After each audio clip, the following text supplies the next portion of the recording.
You might be on the pitch, you might not be feeling the best, you might be sick, you might be ill, you might need to pee, you might need to poo. Have you ever played diarrhea? Babel! Goal! Super sub! Ryan Babel does it again! The moment Walcott started running, I'm seeing Mascherano, and I'm like, they got this. They don't need my help. I don't know who the first player was, but he started beating the first player, and then I start speeding up a little. I'm like, Then I saw Mascherano, I'm like, no way he's beating Mascherano, because Mascherano got everyone. Yeah.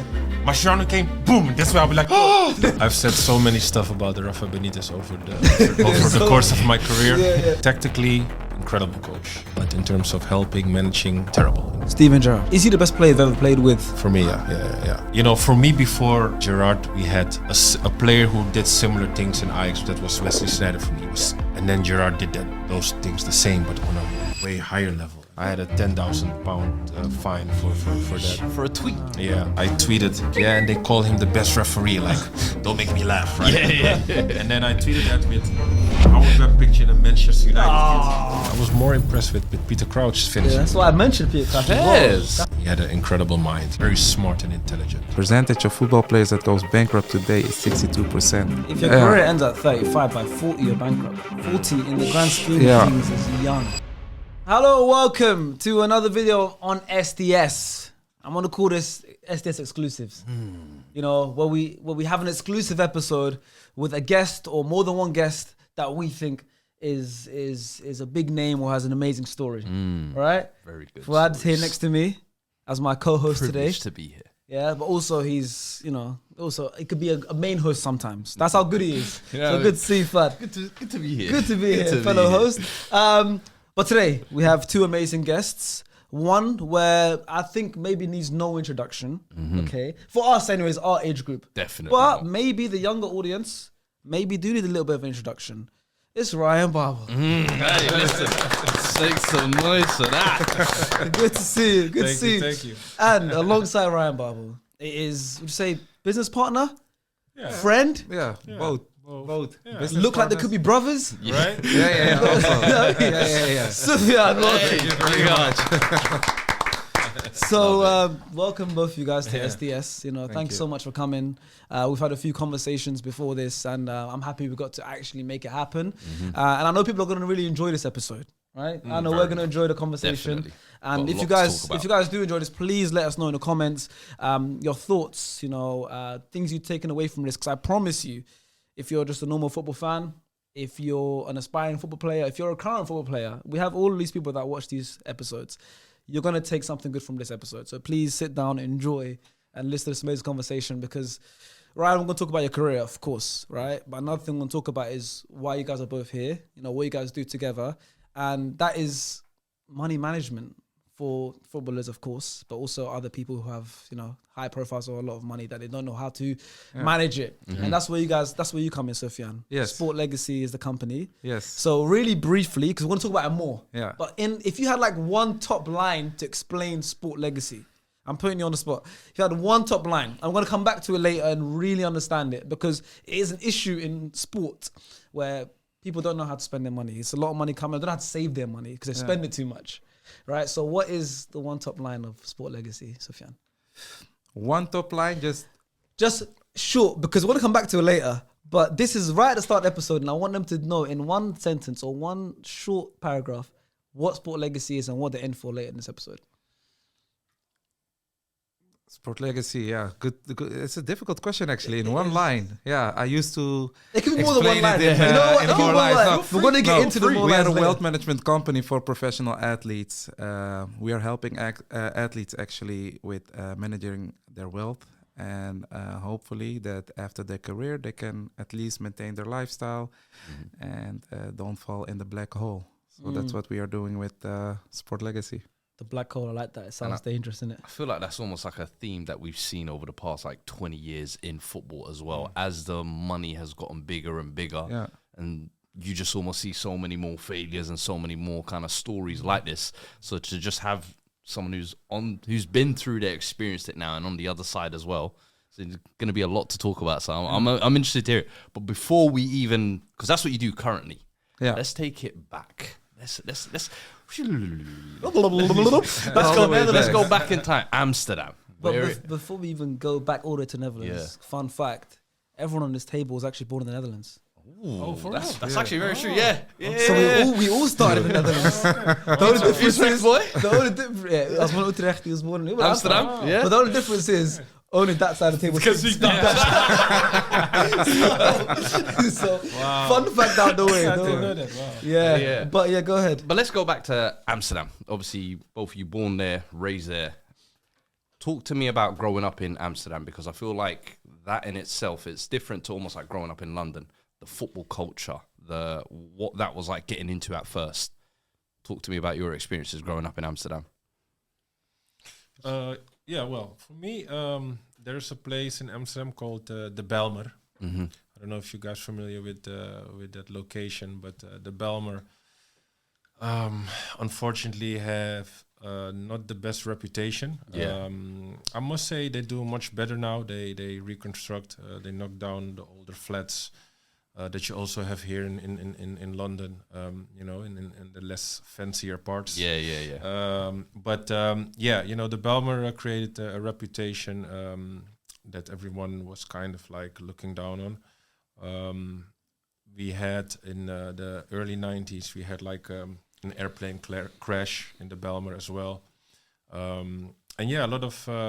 lot of crime, a lot of things that were not necessarily pleasant. Mm-hmm. So I grew up in that environment. I was very lucky to have very tough parents who helped me to stay on the right path. And of course, that didn't necessarily always went successful throughout my childhood. I had, of course, influences with friends in school who sometimes tried me and, influenced me making, not the right decisions. But overall, at the end of the day, I think very grateful for that experience.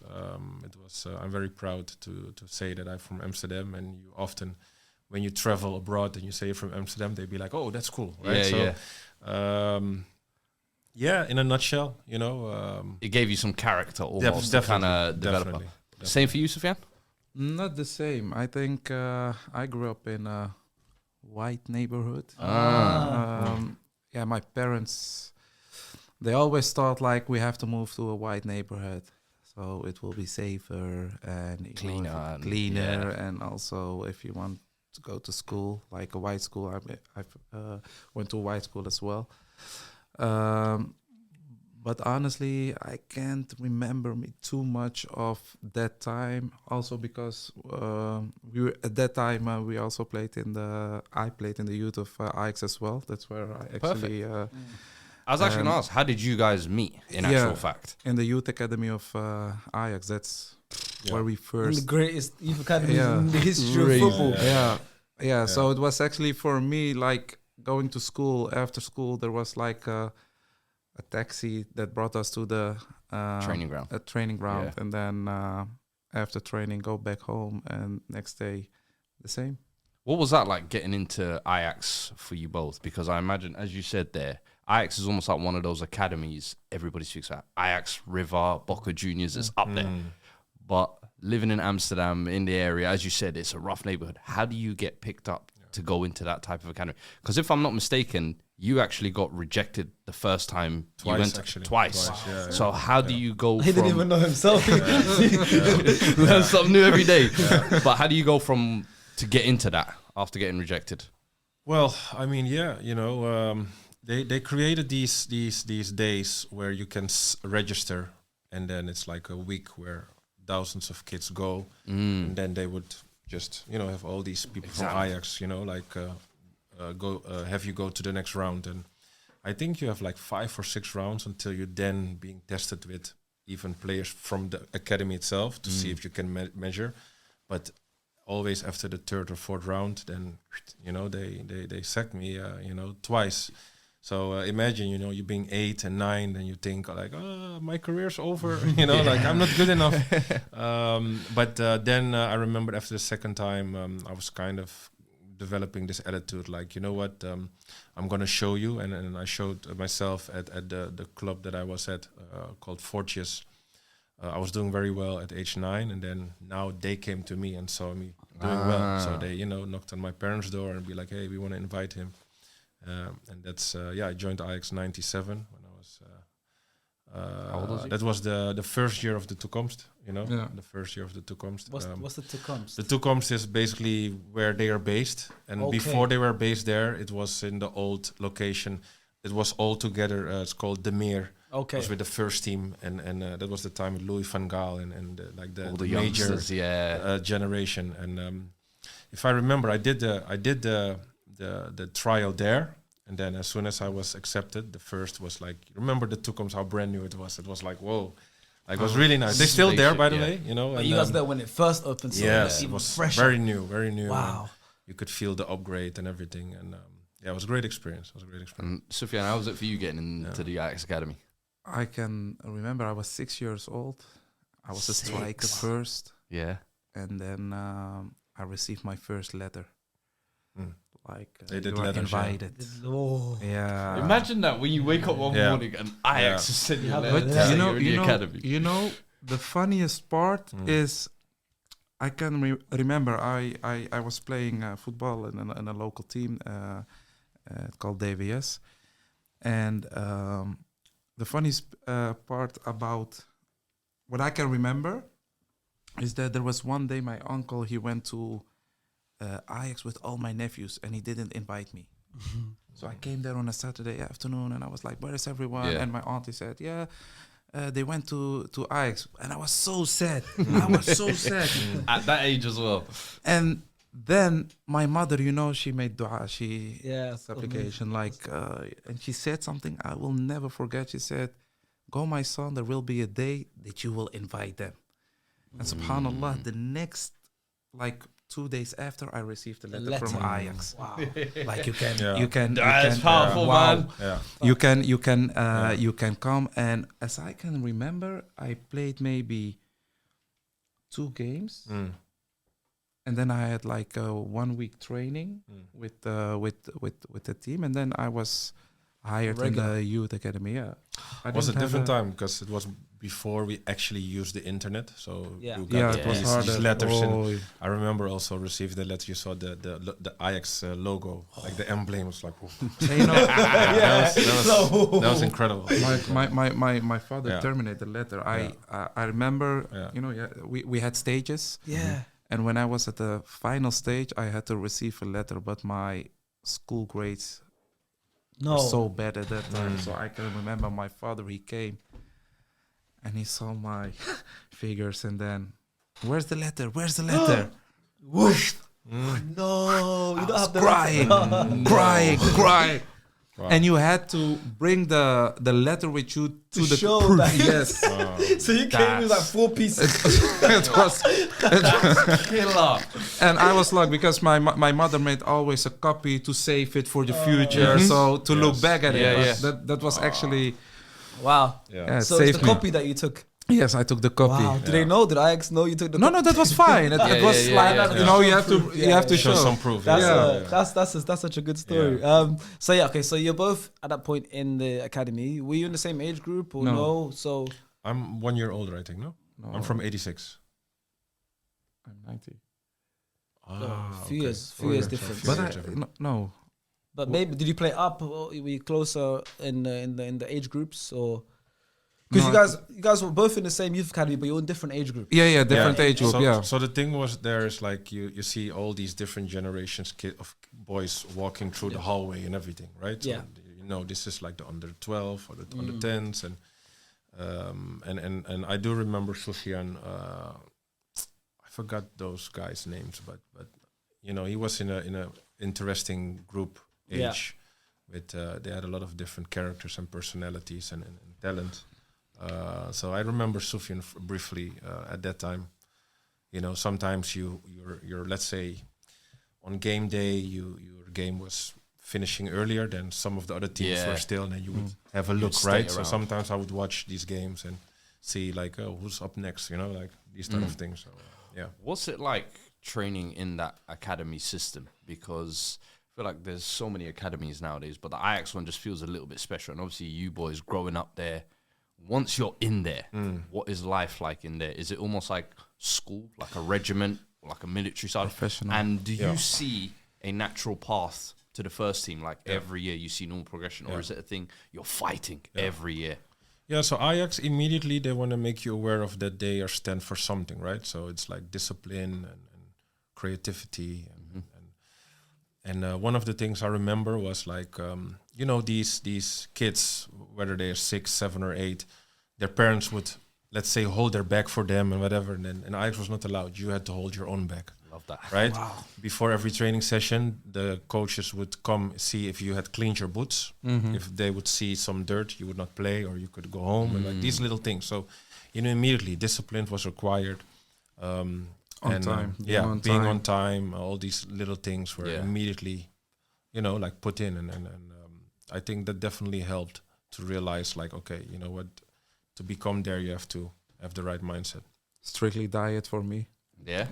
Oh, did you struggle with that as a kid? Yeah, I struggled a lot, man. Were you like a chubby kid growing up? Yeah, Okay, yeah. so what did they make you do, to have a disciplined diet? Bro, every time when I was looking at food, I gained weight. I don't know what I did, but it was crazy, bro. Like every summer was a problem for me to come back to the squad, because, they measure everything when you start the season, the preseason. It was always crazy. And you said you were a striker? I started as a striker. I started as a striker. Okay, because you said that earlier, but someone that says I started, that means it didn't finish there. They moved around. You finished as left back. You don't know. What did you end up playing? What do you think? Right back. Honestly. Exactly. Touche. Touche. Yeah. When he came in today, I looked at him and said, that's a right back. Touche, yeah. He started as a striker. Yeah, man. You hear the story so much though in football. How did that happen? Did you go I think to the wing because you were fast and then fall back? Or? What I heard is that when clubs, or Ajax specifically, are scouting for players in the youth, they're always looking at strikers, because they believe, is what I heard, that from a striker you can let them play everywhere. Yeah. And I played the first year as a striker, second year right winger, and then I moved back. Wow. Did you enjoy it? In the beginning, I didn't realize. That I played for Ajax. I didn't realize anything. My environment was like, oh, you played for Ajax, but I didn't realize that much. Yeah, and also in that time, there was not so much attention to. If you didn't tell anyone that you played for Ajax, or you were wearing clothes of Ajax, then nobody knew. So for me, it was actually the same. And I started. Is it a thing where it's become normal for you? Like when you got that first letter or the first year or so, it feels special, it feels new. But then when you're, as you said, you was in there from 6. Yeah. So by the time you're 12, this is normal.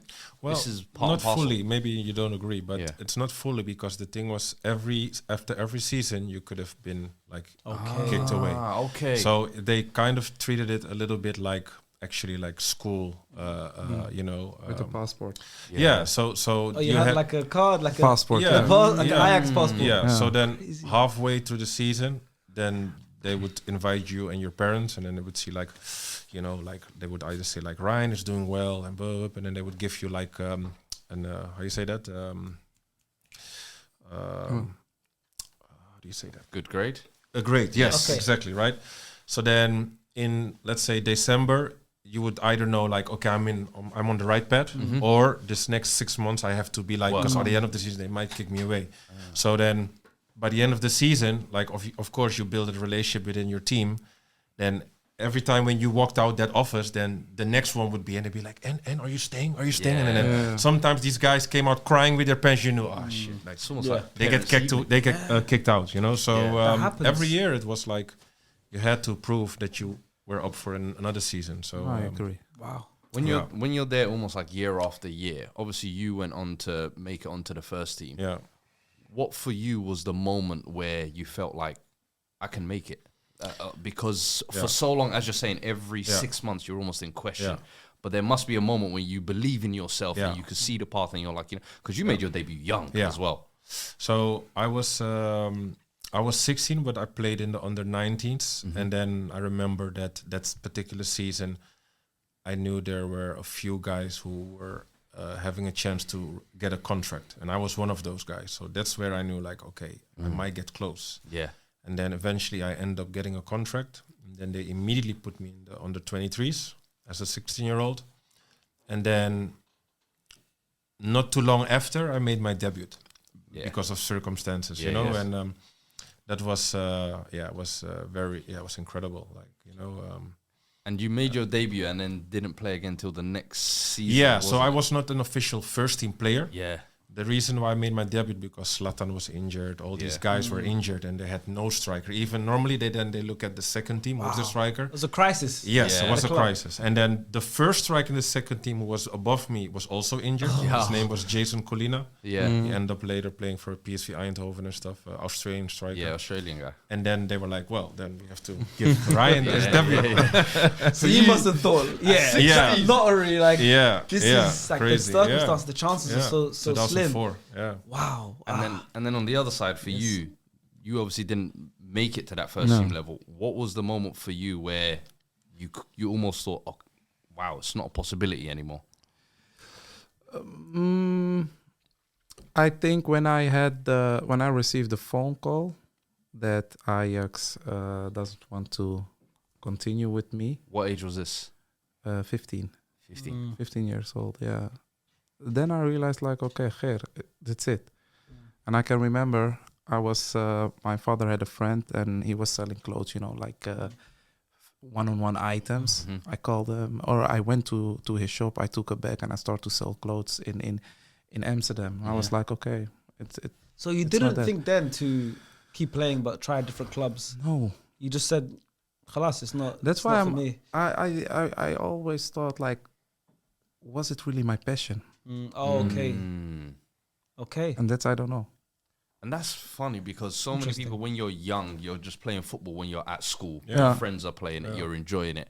But then there comes a stage when you have to have a love for the game to do that extra bit of work all the time. Absolutely. And then, so at 15, you almost realized football's not for me. Look, I knew for myself I was not that big talent. Yeah. I was realistic enough. You know, you have, even now, sometimes players, they keep trying. But sometimes you have to realize, I played there for 7 years, but I realized I was not that talent. In my age, you had other players that, you know, they had real talent. You can see it. For me, I was like, they call me a pit bull, you know. I was very aggressive on the field, and that's it. Though, man. Yeah, that's I like those types of players. Those are my favorite type of players. That's me. That's his whole I wish there was more of me. but players with that, sometimes maybe not the most talent or like those kind of workhorses, they have a good career. Yeah. You know, it's. But you said maybe from young age you accepted that you wasn't. Because you probably could if you tried. Just 'cause that's not the end of the road. In the UK, there's things like exit trials. You know, where players that get released have the trials, or there's you could have gone a step down. You could have gone to another club. And also a lot of guys that end up being professional were earlier kicked. Most out of guys Ajax, like this. you know? This is a normal story. Like Tijani everyone, Reinders right now. but anyone, Michael Elise's played for like Chelsea, Arsenal. This. You know, there's a normal thing of getting released. But for you, it was finished. After I that. think also the role of my parents. You know, my father was school. You have to finish school. Now that you're not a football player anymore, go back to school. Finish school. What's your background, by the way? Moroccan. Moroccan. Okay, Yeah, so Moroccan. that's strict. Yeah, my father was North African. really strict on school. So I remember that time, you know, you playing tournaments and coaches are coming after the tournament to you like, what are you going to do next season? Though there were some clubs that I could join at that time, especially in the Netherlands, like Feyenoord, PSV.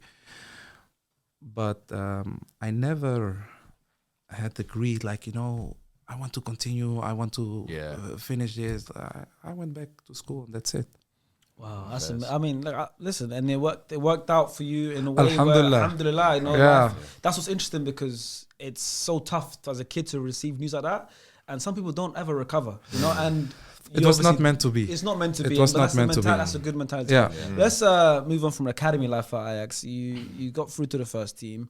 I heard you say somewhere that you wish you stayed for a couple extra years there. Yeah, I mean, when you're older, you reflect, and then you realize that you still had, I feel like, a lot of development left at Ajax. You know, when you're at that age, I think I was 20 or 19 or 20 when I joined Liverpool. When I went abroad, I feel like I still had 2 or 3 years to really develop, right? And at the end of the day, if you analyze it, I feel like you should leave Holland when you are the best player from Holland, when you really kill the league. And that was not necessarily the case. I was just still like talented. I was raw. I had so much to learn. And then I had this opportunity to leave, and I took it. And therefore, I felt like the gap between Holland and the UK in football terms is massive, right? So especially at that time, everything was new for me. Like I was living home with my parents, going to a new country, living by myself, new culture. Had to adapt to a new system, 4-4-2. You know, I was used to 4-3-3, and all these things came at me at once, and you had to try and survive. And I feel like I was not necessarily like a real adult or a man yet, right?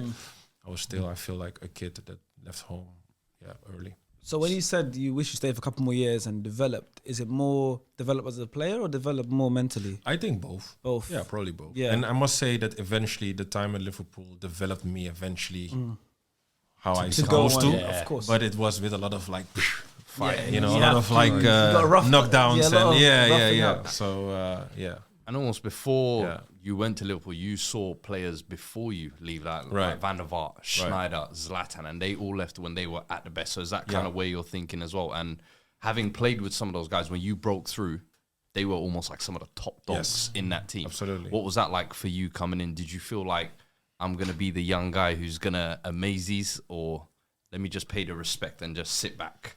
Well, I mean, the Ajax always stood for trying to give youth a chance, right? And in their generation, these were the Dutch guys who came up, and then my generation, you had me, you had Urbi Manuelson, you had Vikas Maduro, 3 guys. And Heitinga. Heitinga was already... Just before you, isn't it? Was before me already. So then, now it was like, it's now our time.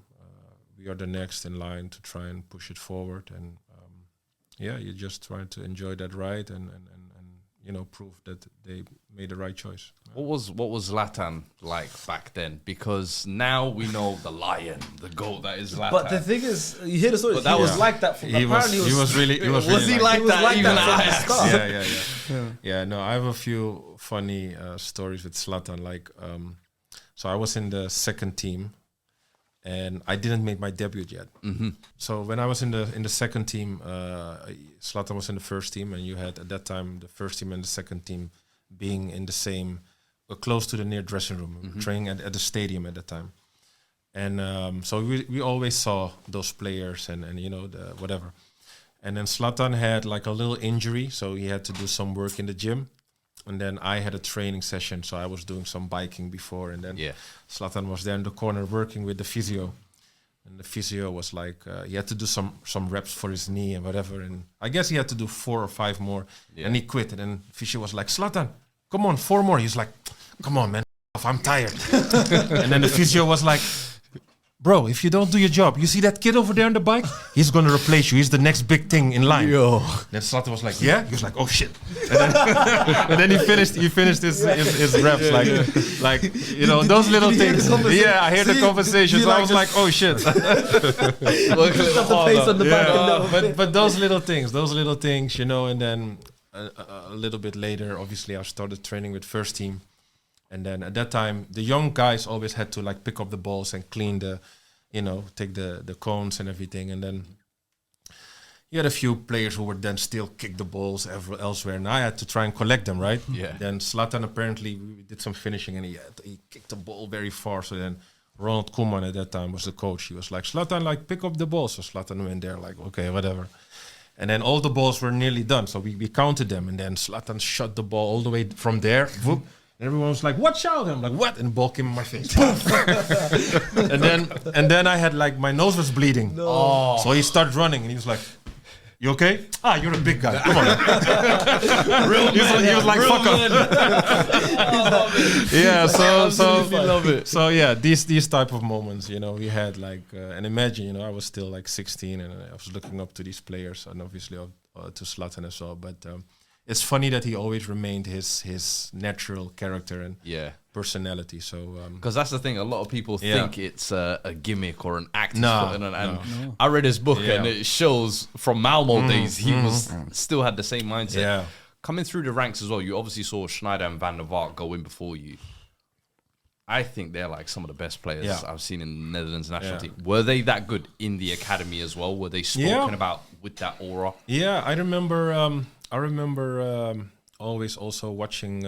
I watched a lot of games from Wesley when he was in the academy. You know, and then the thing about Wesley was he was already shooting with both feet. So he took corners and free kicks with left and right. Crazy. Wow. So that was the thing that went on in the academy. Like coaches would always say, take an example of Wesley, both feet, because they always wanted you to be good at both feet, and he was always the best example. And I remember him seeing like he was never like a big player, right, in terms of height, Size. but his ball touches, he would always outwork the bigger players, and it was a great player. Wow. So you did make the move. Right. You know, the how did that even come about? How did you know Liverpool was an option? You know. So at that time we had like the Euros under 21s. Yes. We had it in Holland, and we won it. I remember we had England in half final, and I think after that game, a lot of English press started to put rumors there. And I remember I was linked to Arsenal as well. You should have came. You done well. You done well. Well done. He's a Tottenham fan. I'm an Arsenal fan, so you want to see right. You know. Yeah. Well, crazy enough, you know, before my time in Liverpool, I was also an Arsenal fan. Yeah. You know, and Come on, man, see this. and of course it would have been lovely, but it was at that time it was just a rumor. Yep. It was never really like, Anything official, anything no. solid, yeah. But I knew like, okay, you know, I've been playing some first team games already, like 2-3 seasons. I had national team games already. And then now it was like, okay, well, maybe this summer or maybe next summer it's going to happen. You're getting close, right? And I had brief moments before the tournament with Inter and Juventus. Nice. We had some conversations, but we felt like Italy was too early. And then Liverpool came, you know. At that time, we had a conversation. They promised me to give me time and give me more or less the same guidance what I had in Ajax, and that kind of made me feel good to make that step eventually. Not a bad club to go to, is it? No, it's only the English team that had the most titles. So I think they got the Champions League final the year before you came as well, and then won the Champions League 2 years before as well. So crazy time time as well, especially. Absolutely. And at that time, that's like prime Barclays men era we talk about. That's the thing now, Barclays men. So, so you got to Liverpool. Yeah. You were there 4 years? 4 years, yeah. 4 years, Yeah. 4 years. Yeah. I mean, listen, now you're in the Premier League. Right. Back then, did you think, now I'm in the big leagues? Absolutely. Yeah, Absolutely. so it was a thing. It was like... It was definitely a thing. And it was really like every game, like, you know, in Ajax you had sometimes these games against like bottom teams. Yeah, of course. And you knew today you can play 70% and you still win. But Premier League, man, like even I remember against Portsmouth away, Bolton Wanderers, like all these. Stoke on a rainy Tuesday. Windy. I love it. Yeah, windy, you know, and I realized like, no, there's no slowing down or taking a break, or you have to be at your A game every single time. So I learned a lot. And when you came there was Gerrard obviously in the peak form. Prime. Had Fernando Torres, prime Fernando Torres, Mascherano, Xabi Alonso, Daniel Agger. Some people forget as well. Peter Crouch. Peter Crouch. What was that like? Obviously, you're coming from Ajax, the superstar kid, but you're walking into this dressing room now of guys who are regularly Champions League finalists. What's that for you? Like, no, I felt like day one again, like, oh, my career is starting over. I have to prove myself. I have to show that I'm good enough. And I remember a funny time because at that time they you know, obviously the market prices were different, but they bought me 12 or 11 million pounds, which was at that time a lot. Yes. And then I had quite a slow start in preseason, and you know, I showed some bits and bobs a little bit. And then I don't remember, but I think I scored my first goal maybe in the 5th or 6th game. Yeah. And then when I scored it, then Jamie Carragher was like, "Oh, okay, we see he's finally worth his money." So I felt like by him saying that, I felt like they probably were chatting behind my back. Kind of like, is he even worth the money? You know? what I mean? Yeah. So that was funny. That was funny to feel then confirmation that they were like, "Okay, you're good." And I think Gerrard even said that once, where when new teammates came in, one of the tests he used to do was play like a strong pass into them. Oh, see how their Did you first experience touches. that? Oh yeah, Did you experience that as well? Too many. I think that was part of those things because I do remember, like let's say these exercises where you just do passing, and in Ajax also you play hard, but it's still kind of like the coaches say like, sure, play hard, but you guys are teammates, so help your teammate, don't f him up, right? Of course. But then in Liverpool, I remember like Gerrard, Alonso, they were like bam, and then the ball went like So I think definitely they tested me. Yeah, 100%. Wow. Yeah, like some of the the names you're mentioning, it's amazing. I mean, who's so I'm thinking. I remember that team, of course. That's when we were growing up. But right, who was playing right back in that team? So you had Steve Finnan was you right had back. Finnan, and you had Arbeloa. Soufyan, he could have gone in there right back there, right? Good competition, right? That right back spot was I had to lose some weight, but by that time, 2007, what were you doing? You just relax. No, because it's interesting the parallels. Because we're gonna go back to Liverpool. I want to jump back and forth, Of course, the timelines. Yeah. So 15 is when you realize it's not done. You obviously now are in the business side of life. Yeah. But at 2007, how old were you? 17? You said you were born in 90, so 17. Quick maths. 2007, you were 17. What were you doing at 17? I went to school. And I started my first... school. Yeah. School What at were you that studying? time. Yeah, my father, he said, you have to go to very, school. And What were you studying? economics. Okay. So Makes it helped sense. out. It helped out in the end then. I didn't finish it. At that point, were you into it or you were just... No, I had to come with a paper at home. That was it. Yeah. So Keep the parents happy. I knew from the beginning I want to do something, in business. I want to start something for myself. But my father was like, first come with the paper and then go do whatever you want. So, I came with a paper at home and then I started with my first business. And were you seeing, at that time, Ryan at Liverpool, watching from afar? Because maybe, I don't know if you were close then, but you still know this kid was in the Ajax Academy. He's playing in the Premier League. No, the thing was... Were you aware of everything that's happening? No, when I stopped at Ajax, I always had contact with the players, trainers, agents. So I always maintained the contacts with them. So that's actually when I started to realize about, the football players that goes bankrupt after the career, because I had also teammates who didn't make it till Liverpool or Ajax, and they played for some little clubs, maybe in Turkey at that time, and they also had problems financially. So that was also the beginning, the almost. beginning of the seeds. Yeah, of exactly. what you end up doing now. So back to like the Liverpool time. Do you know someone who was a big fan of you, a legend in Liverpool, Kenny Dalglish? Kenny Dalglish apparently has said that Babel has the ability to terrorize defenders in the Premier League with his pace and trickery. Yeah, that is King Kenny, they call him in Liverpool, and that just says how much of a good player you are. You're fast, you're like skillful. Why do you think it didn't work out to the level that you would have liked to have at Liverpool? I think there were definitely a few different factors and elements that played part. I think, number one, my environment changed. So in Holland, I had my parents, I had my agent, I had good people around me that could, keep me straight. And now I went alone. That's one.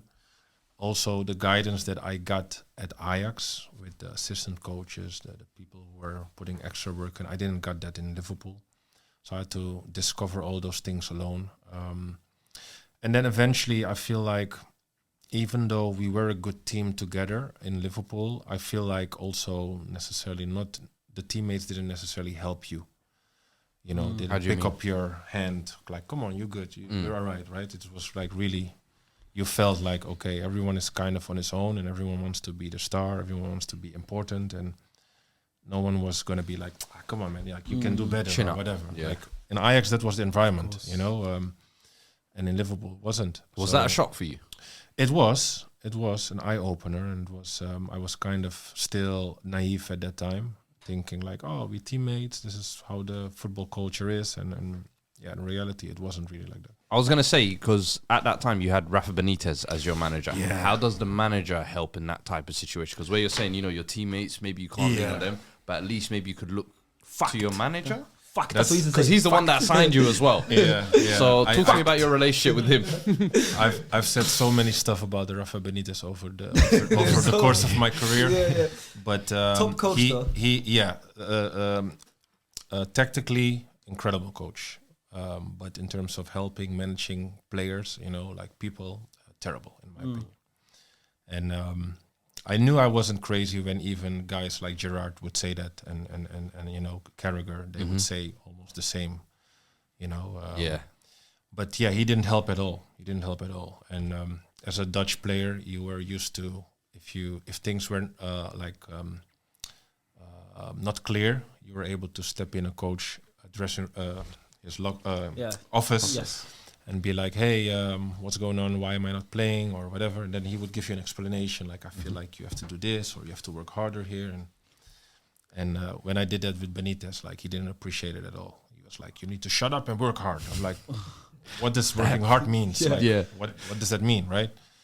And then I remember after the third or fourth time, he would be like, look, like the team cannot trust you because you're not tracking back and blah, blah, blah. And the thing was, I had to also learn that, right? Because in Ajax, they would say, you're an attacker, we need you in front. We have a left midfielder and a left back to do that job, and give you the ball, and you provide for us front. So there was a different mindset. But now, 4-4-2, you're not really like an attacking winger, you're left midfielder in between, so you still need to help. So I had to learn that. And then he told me that, finally, I got some information. He would be like, yeah, you need to track back, and the team cannot trust you, you're not helping in defense. And then I was trying to pay attention to the other guys, and we're like, oh yeah, I see them sprinting back after they losing. I was like, okay, I'm going to do that now. And then I put so much energy in tracking back, and I finally did the job done, but I had no energy to show it in front. So he would still put me on the bench, because now I didn't provide anything in front. So it was so confusing at the beginning, and I was like, what? You know, so it was tough. It was tough. Mentally, how does that affect you? Because I'm thinking, when you're coming through Ajax, you're going through this nice trajectory. You go through, you're shining. You even national team, you're breaking through. You're one of the star players. And then you come to Liverpool, and it's communications all over the place. Teammates aren't really helping you. Mentally, how is that for you? Because you're also, as you said, in Ajax, you had the family. You had the safety net of that behind you. Now you don't have this. It was incredibly confusing, and you know, again, the difference was like in Ajax, a coach would tell the team, like, this weekend we have a game, and you know, we focus, and then the coach would individually go to a player like, hey, this weekend, you know, I'm picking someone else, or I leave you home, you know, traveling. You would be so disappointed, but he came to you. In Liverpool, the assistant coach would hang up the paper, and then you had to read if you were in the squad or not, and then you were like, I'm not in the squad. And then I remember even like there were times where we had injuries in front, we had suspension, so we didn't have much attackers, and I would still be left out. I'd be like, what is going on? No, you know, no explanation. So it would be like, you know, it would be very confusing as a young player to understand why, and the coach was just not really. Yeah, and what's that doing to you outside off the pitch? Because now I'm guessing you're on good money, and there's times in your career we'll get onto later on where you maybe spent on things maybe you regret. You're in the UK and England, you're in Liverpool, Manchester's close, London sometimes. Did you start spending recklessly? Because you're young as well. Around that time at Liverpool? To be honest, like I've done some reckless things, but they were like well out-taught before. I knew I was going to do something reckless. I was never really a reckless person. I was never the stereotype football player who loved cars, so I never had more than 2 cars in my whole, you know, football career. I spent some money on jewelry, but then I realized like, this is not really my personality. Why do I need to have Cuban chains? And like, it was not me. You know? I have no tattoos. Like, But yeah, I did some reckless things. Miami. This is why we brought Soufyan. This is why. The truth. Yeah, but that's my point, right? So it was like Tell them. What happened in Miami, Brian? listen, like I don't How know. much did you spend in Miami, Brian? Bro, I don't know if you guys been in this nightclub, Live on Sunday.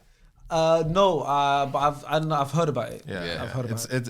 it was at one point, I feel like the most incredible nightclub in the world. Like the everything, the environment, everything was right, you know. And I used to make it a habit to go there and spend my holidays in summers, and I specifically saved for my holidays. Yeah. He's like, I know I'm going to spend. Yeah, like yeah, he said, so- he said 2 weeks. Said when he does record things, he calculates. Yes. So throughout the season, I wouldn't do nightclubs or spend money crazy, but this is actually part to maybe what we're going to talk about later is money management. So my parents taught me to make little pots.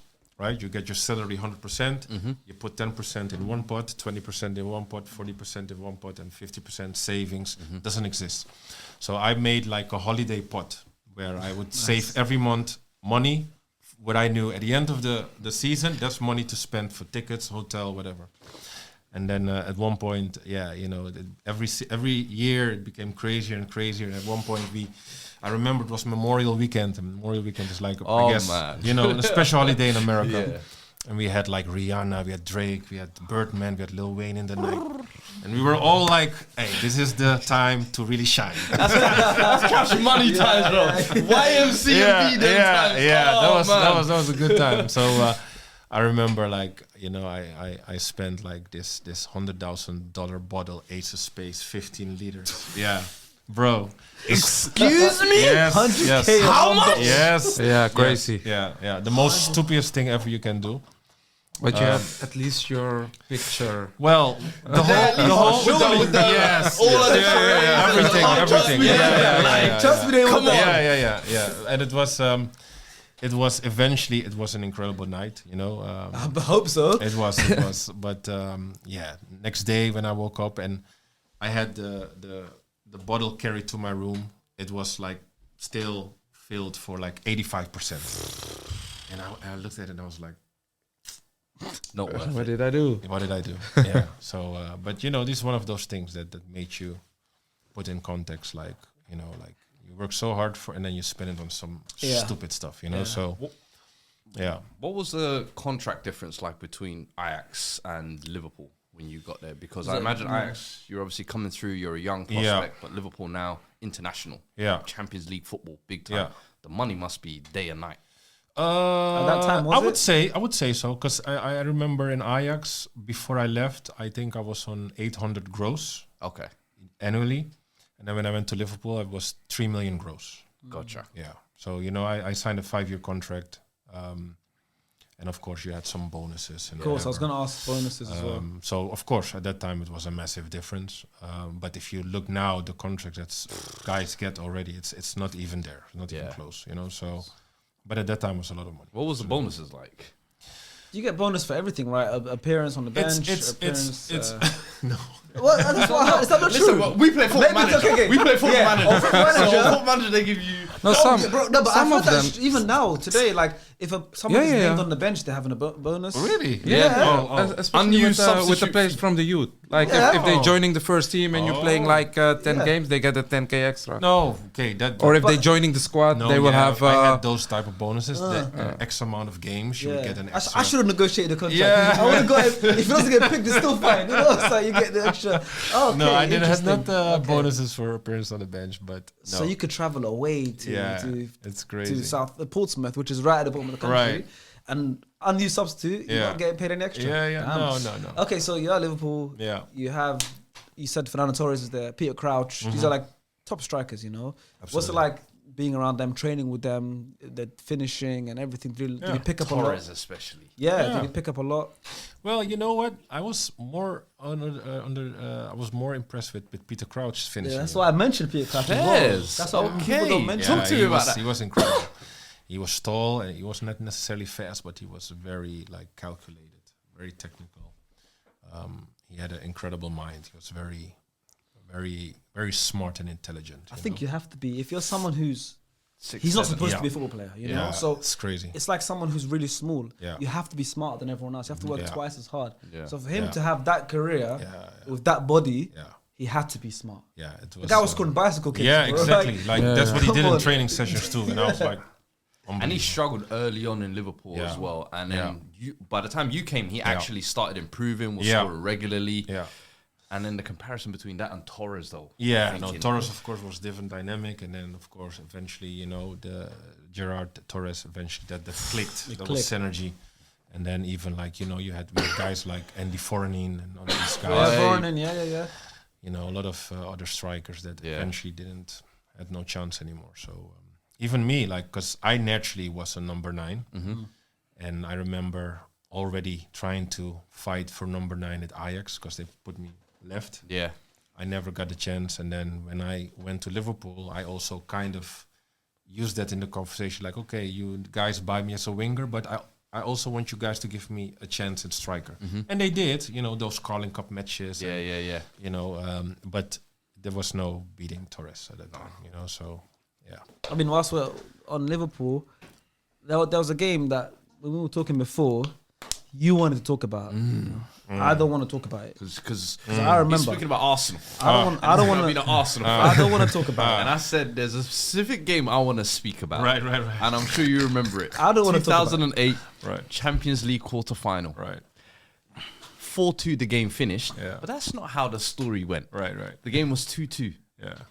Theo Walcott just sprinted up the pitch, Yeah. cooked the whole Liverpool side, Yeah.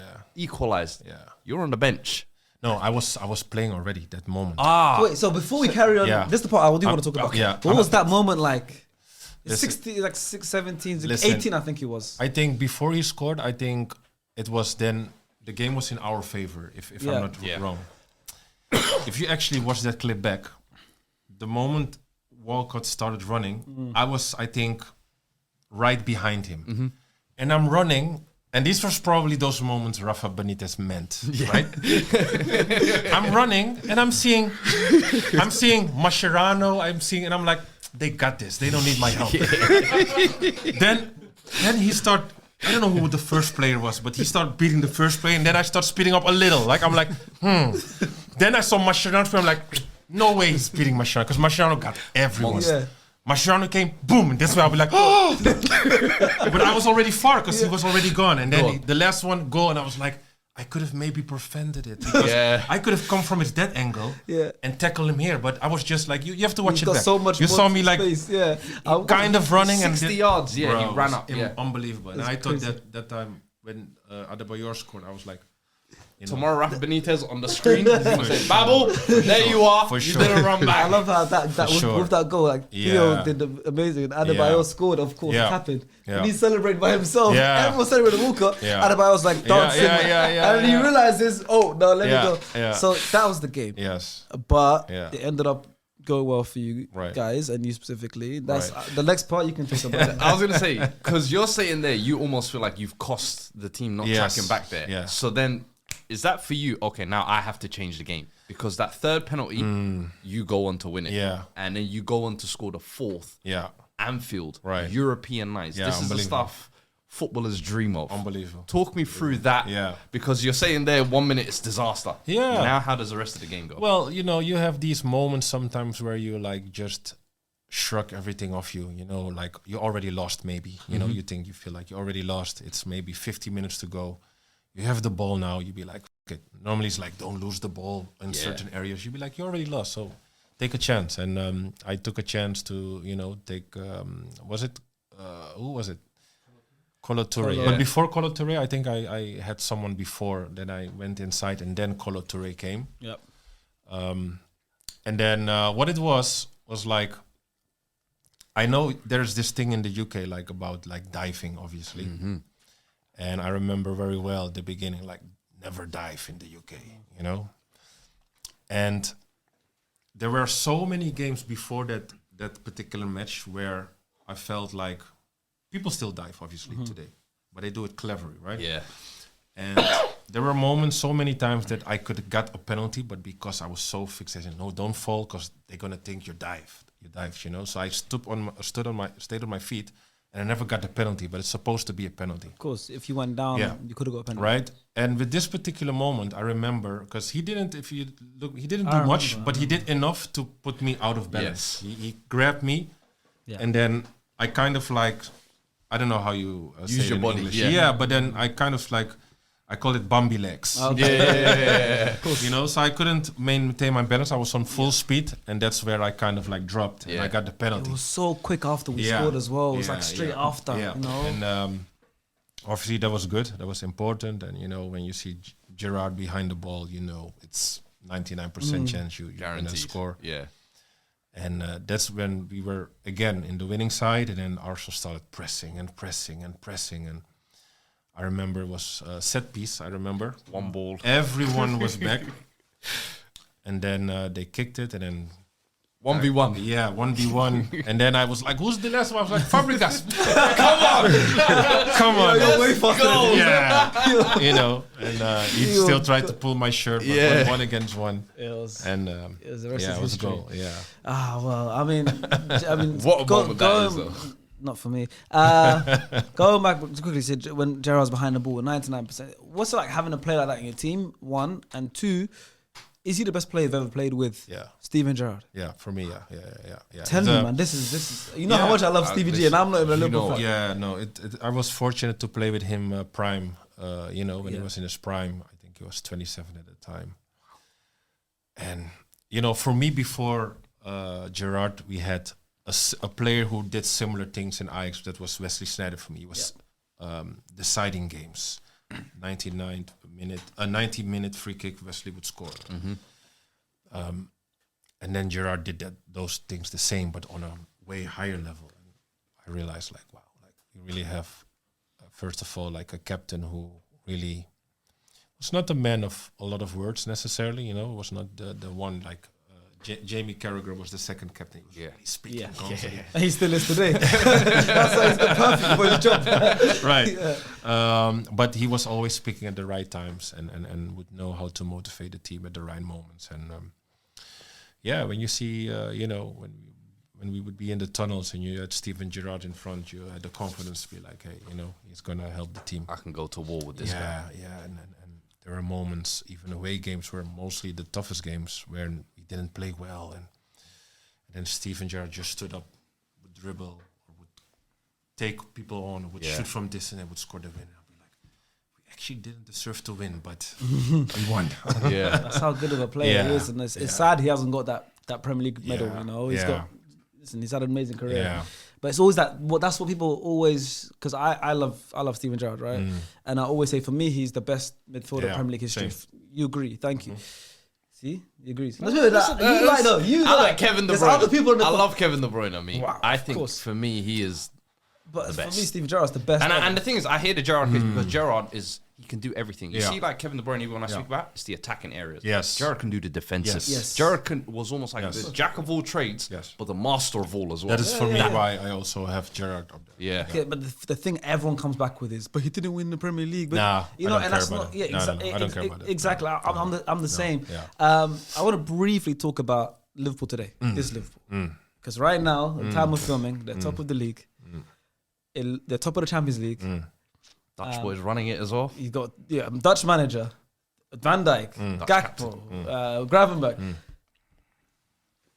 Are you watching Liverpool? Do you still watch Liverpool right now? And like, that's my team now. I know you said you grew up an Arsenal fan, but do you still watch them like, I want them to win the league and that's your team? Absolutely. Do you think they're going to win it? You know what? I think every single game their chances increases. I always said like, don't count out City. You know, surely now you can. But at the time of filming, Yeah. City are 14 points behind, and Liverpool have a game in hand. Yes. That's So- 17. That's too much. So you would say that's too much, absolutely, and I think it's too much, especially now if you look at the form of both teams. But you know, in the past you had these seasons where City had a slow start, and then all of a sudden they catch fire, and then you know. But I think they have. I'm still trying to see like where they at in I would say February, end of February. If they are still have a good margin, then I would 100% say It looks that, like yeah. they are like, you know, they're on perfect form, but there could be times in the season with hiccups. Of course, Chelsea was also there, and now they're falling off a little bit. Arsenal, my team, for the last couple of seasons, we've been close. There. So you never know. Arsenal can still exactly. But I want to talk about Mohamed Salah. You know, of course, we spoke about Gerrard. You know, we speak about, I mentioned Kenny Dalglish. These are the greatest Liverpool legends. Ian Rush and this guy and that guy. And but Mohamed Salah is there in that conversation now. He is in there, one of the greatest Liverpool players. And he's a forward like you. He's an attacker like you. Yeah. What do you think about Mohamed Salah? It's incredible, right? They would say he's like fine wine, right? The older he gets, the better. No, unbelievable professional. A joy to watch. Obviously, very important for Liverpool, and still very consistent. Also with him, I feel like he deserved way more trophies. Also, in my opinion, individual awards. Right? Crazy enough, like how many times was he in the top 3 conversation with Ballon d'Or? Maybe once. Not many. Yeah, I can't remember. But yeah, I feel like they seem to kind of leave him out all the time, like, you know, and I understand, you know, then you have Vinicius, and then at one point Mbappe, and then Haaland, and then Lewandowski, but then he would always do those numbers non-stop, and was never in top 3 or you know, top 5, I think, even if I'm not mistaken. But again, I feel like if this season is how I think it can be, I think he should definitely again be up in that conversation. And what do you think about the Dutch boys at Liverpool? Very proud of them. You know, they do very well. Obviously, Virgil is clear. We don't have to talk about Virgil. Like he's been outstanding. You know, the almost since he joined. Did you know that Ajax rejected him? Yeah, but that was yeah. Oh, he got rejected by Ajax. Yeah. Was he at Groningen? Yeah. He was at Groningen. Yeah. At the time of Frank de Boer. Yeah. I remember because I was playing with Ajax against. When you came back, wasn't it? Yeah. Went back. Gakpo talked to me a little bit about, because similar position as you, and when he came to Liverpool, you could maybe say similar story to you as well, where not getting in regularly, frustrated a little bit, but this season you're almost seeing a whole different version. Absolutely. Confidence, playing with quality.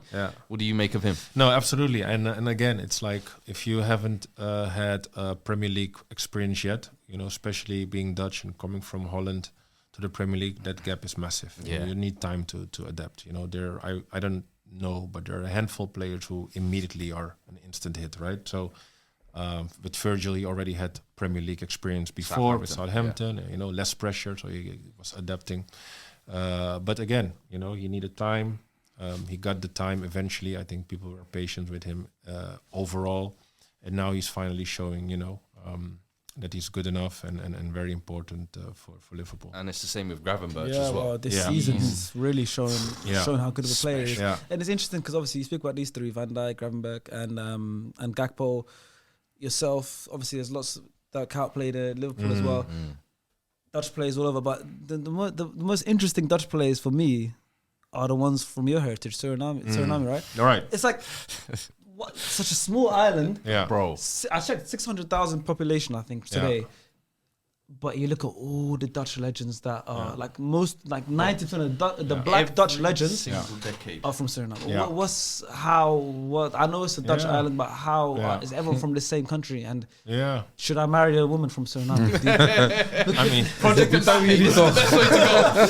it's like everyone though, like all the It's the food. What is it? Like everyone's from there. Yeah, no, I mean, I think we should start definitely like, Suriname used to be a Dutch colony. Yes. As far as how my parents explained was, if you would live in Suriname, you would always try to make it out of Suriname and go to Holland for a better education. So I think we had that for the longest time, where most Surinamese people could afford it to travel to Suriname, to Holland to build and start up a new life. So, you know, Holland... a country with a lot of culture eventually, and part of the population is Surinamese people. Even Gino Wijnaldum as well, he plays for Liverpool as well, another Dutch Suriname. Lots of Moroccans in the Netherlands as well. Hakim Ziyech is one of them. So many Dutch Moroccans. So like it's I mean, it's full of culture because look, we're both Somali, lots of Somalis. I think more Suriname players, right? No, comparing to the Moroccan. In terms of like the players that made it, terms of players, in yes. the country. In the country, There's yeah. lots of Moroccan people. So Yeah. many Moroccans, Yeah. Somalis, No, like yes. culture. But Yeah. there's something about the Suriname people. Yeah. And I noticed there's like, correct me if I'm wrong, 2 types of Suriname, because there's the Suriname people that I've met that look more Asian, like Southeast Asian. Oh, you Suriname have a people. few different types. And then you there's have the black ones. And you have like so you have Asian looking. Yeah. You have very African looking, like Yeah. more darker. Okay. You have Indian looking. Yes. And you even have like really like you almost think they're just white people. Wow. Yeah. You know, Crazy. it's Very different types of- multicultural. yeah, Yeah. very, It very. is. It is. It is. Yeah. You spoke on earlier on, obviously, you being an Arsenal fan, and Right. we spoke about how you scored against them. Yep. And obviously, my beloved Tottenham, I want to talk about them a little bit as well. Go for it. Take your You time. almost signed for us once upon a time. Would I be mistaken in saying that? No, you're right. Wow. Yeah. The Babel copter. Yes. yes. Talk to us about the Babel. Yes. He was hashtagging this once upon a time. Yes. That's how I know. Oh, I don't And I know. did a bit of research, and I was Yes. like, "Yo, the Birmingham move, which failed Yeah, I heard about that. No. It was West Ham. West Ham." Yeah. Yes. So you had Carlton Cole at West Ham. Right. Deadline day, Liverpool was looking to try and attract a new striker, and then Carlton Cole had a great season. That Yeah, I particular remember season. that. Yeah. So Liverpool wanted him, and then West Ham was like, "Yeah, deadline day, you're gonna take our striker and not have a replacement." We were like, "You can have Babel." Yeah. And I had no idea, and then I had to fly with the sports director, and they hired like this 2-seater helicopter. Deadline day, you know, and I remember we going to Liverpool airport, and I look and I'm scared flying still, Yeah. you know, turbulence and all that stuff, and I see this little cube where we were just sitting like this, and the guy was like, "You good?" Yeah, we had to put his helmet on. I was like, "What the fuck?" Man? And we fly, and then he started talking to me this whole journey to London. He was like, "Look, this is what's going to happen. So we are going to loan Carlton Cole. You're going on loan, and then eventually, if they like it, then we do a swap deal, and you will sign for West Ham or whatever." And I was like talking to my agent, and he was like, "No, you just go on loan. Don't worry about it. We're not gonna put in that you're gonna sign for West Ham." We arrive. We get picked up by a car, and I guess we were on our way to West Ham for me to do the medical. So he on the phone, and then obviously my agent and the sports director were not on the same page. And then the sports director was like, "Tell your agent you would love to go to West Ham. Blah, blah, blah, blah. It's good for you. You get play time and whatever." And I was like, you know, like they want me to do this. You're like, no, absolutely not. It's just this 6 months. That's it. And because that specific detail, the deal eventually didn't happen. Wow. Carlton Cole didn't came and whatever. And then I remember, because this guy, he was not necessarily like a football person. I forgot his name. He was put in at that time to get business back. Media. Yeah. For Liverpool. So he was just there for business. He was so frustrated. Then he realized like, and then there was a slight window where I think, I don't know if it was I don't want to put out false information. I don't know if they tried to then get Adebayor or something like that. It was with Tottenham, but it had no chance eventually. And then I was thinking, okay, we go back to Liverpool again on the chopper. He was like, he put me on the train. He was like, go back with the train. He's like, "Where's the helicopter?" He dropped me at train station, and then he took the helicopter back. And then I had to like go back to Liverpool with the train. Oh, that's crazy. Yeah, he was so angry with me. He was so angry with me. Like, yeah, that was the story. And the thing was, throughout that day, I was not allowed to actually spill details, but throughout the day I was tweeting. So I was like, what am I in this like little helicopter for? and then Sky Sports would like then show my Ryan Babel tweets. has just tweeted. Yeah. What am I doing in this helicopter? yeah. Where's he going?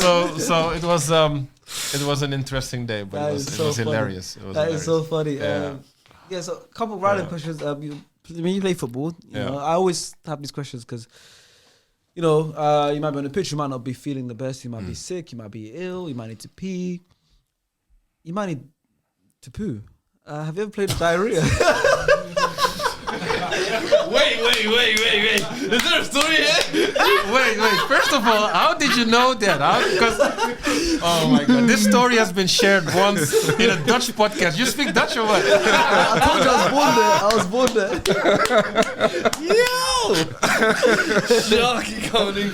Oh What my god. happened there? What No, happened that's crazy. Like this story was never told before, and I told it once on the podcast. But actually, Johnny was on Johnny's podcast. Yeah. I know. Edson, yeah. So Yeah, he told me.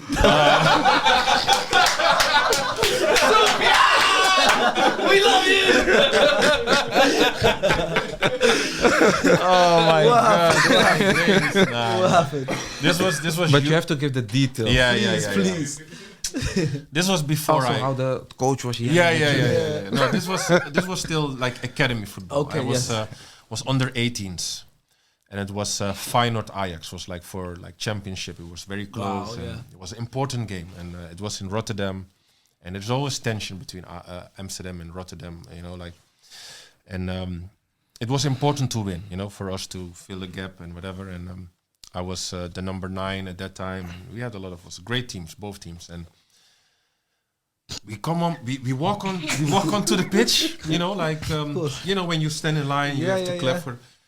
And then all of a sudden, I feel like, I was like, wait, The bubbling. Yeah, The bubbling process. you know. And sometimes I don't know, like you know, sometimes you know it's just a fart and then it's gone. But I realized no, this is not a fart. So while the game's starting. I feel it's going down. So now I'm squeezing my butt cheeks like I have to keep it in. 45 minutes I couldn't move. So as a number 9, I was just walking in circles. And then they were looking for me like Ryan, show. I'll be like play the ball there. Coach starting to scream, Ryan, move, go in the space. I'll be like and then 45 minutes then I'm walking time. in. Like I had cramp, man. Like my butt cheeks are cramping.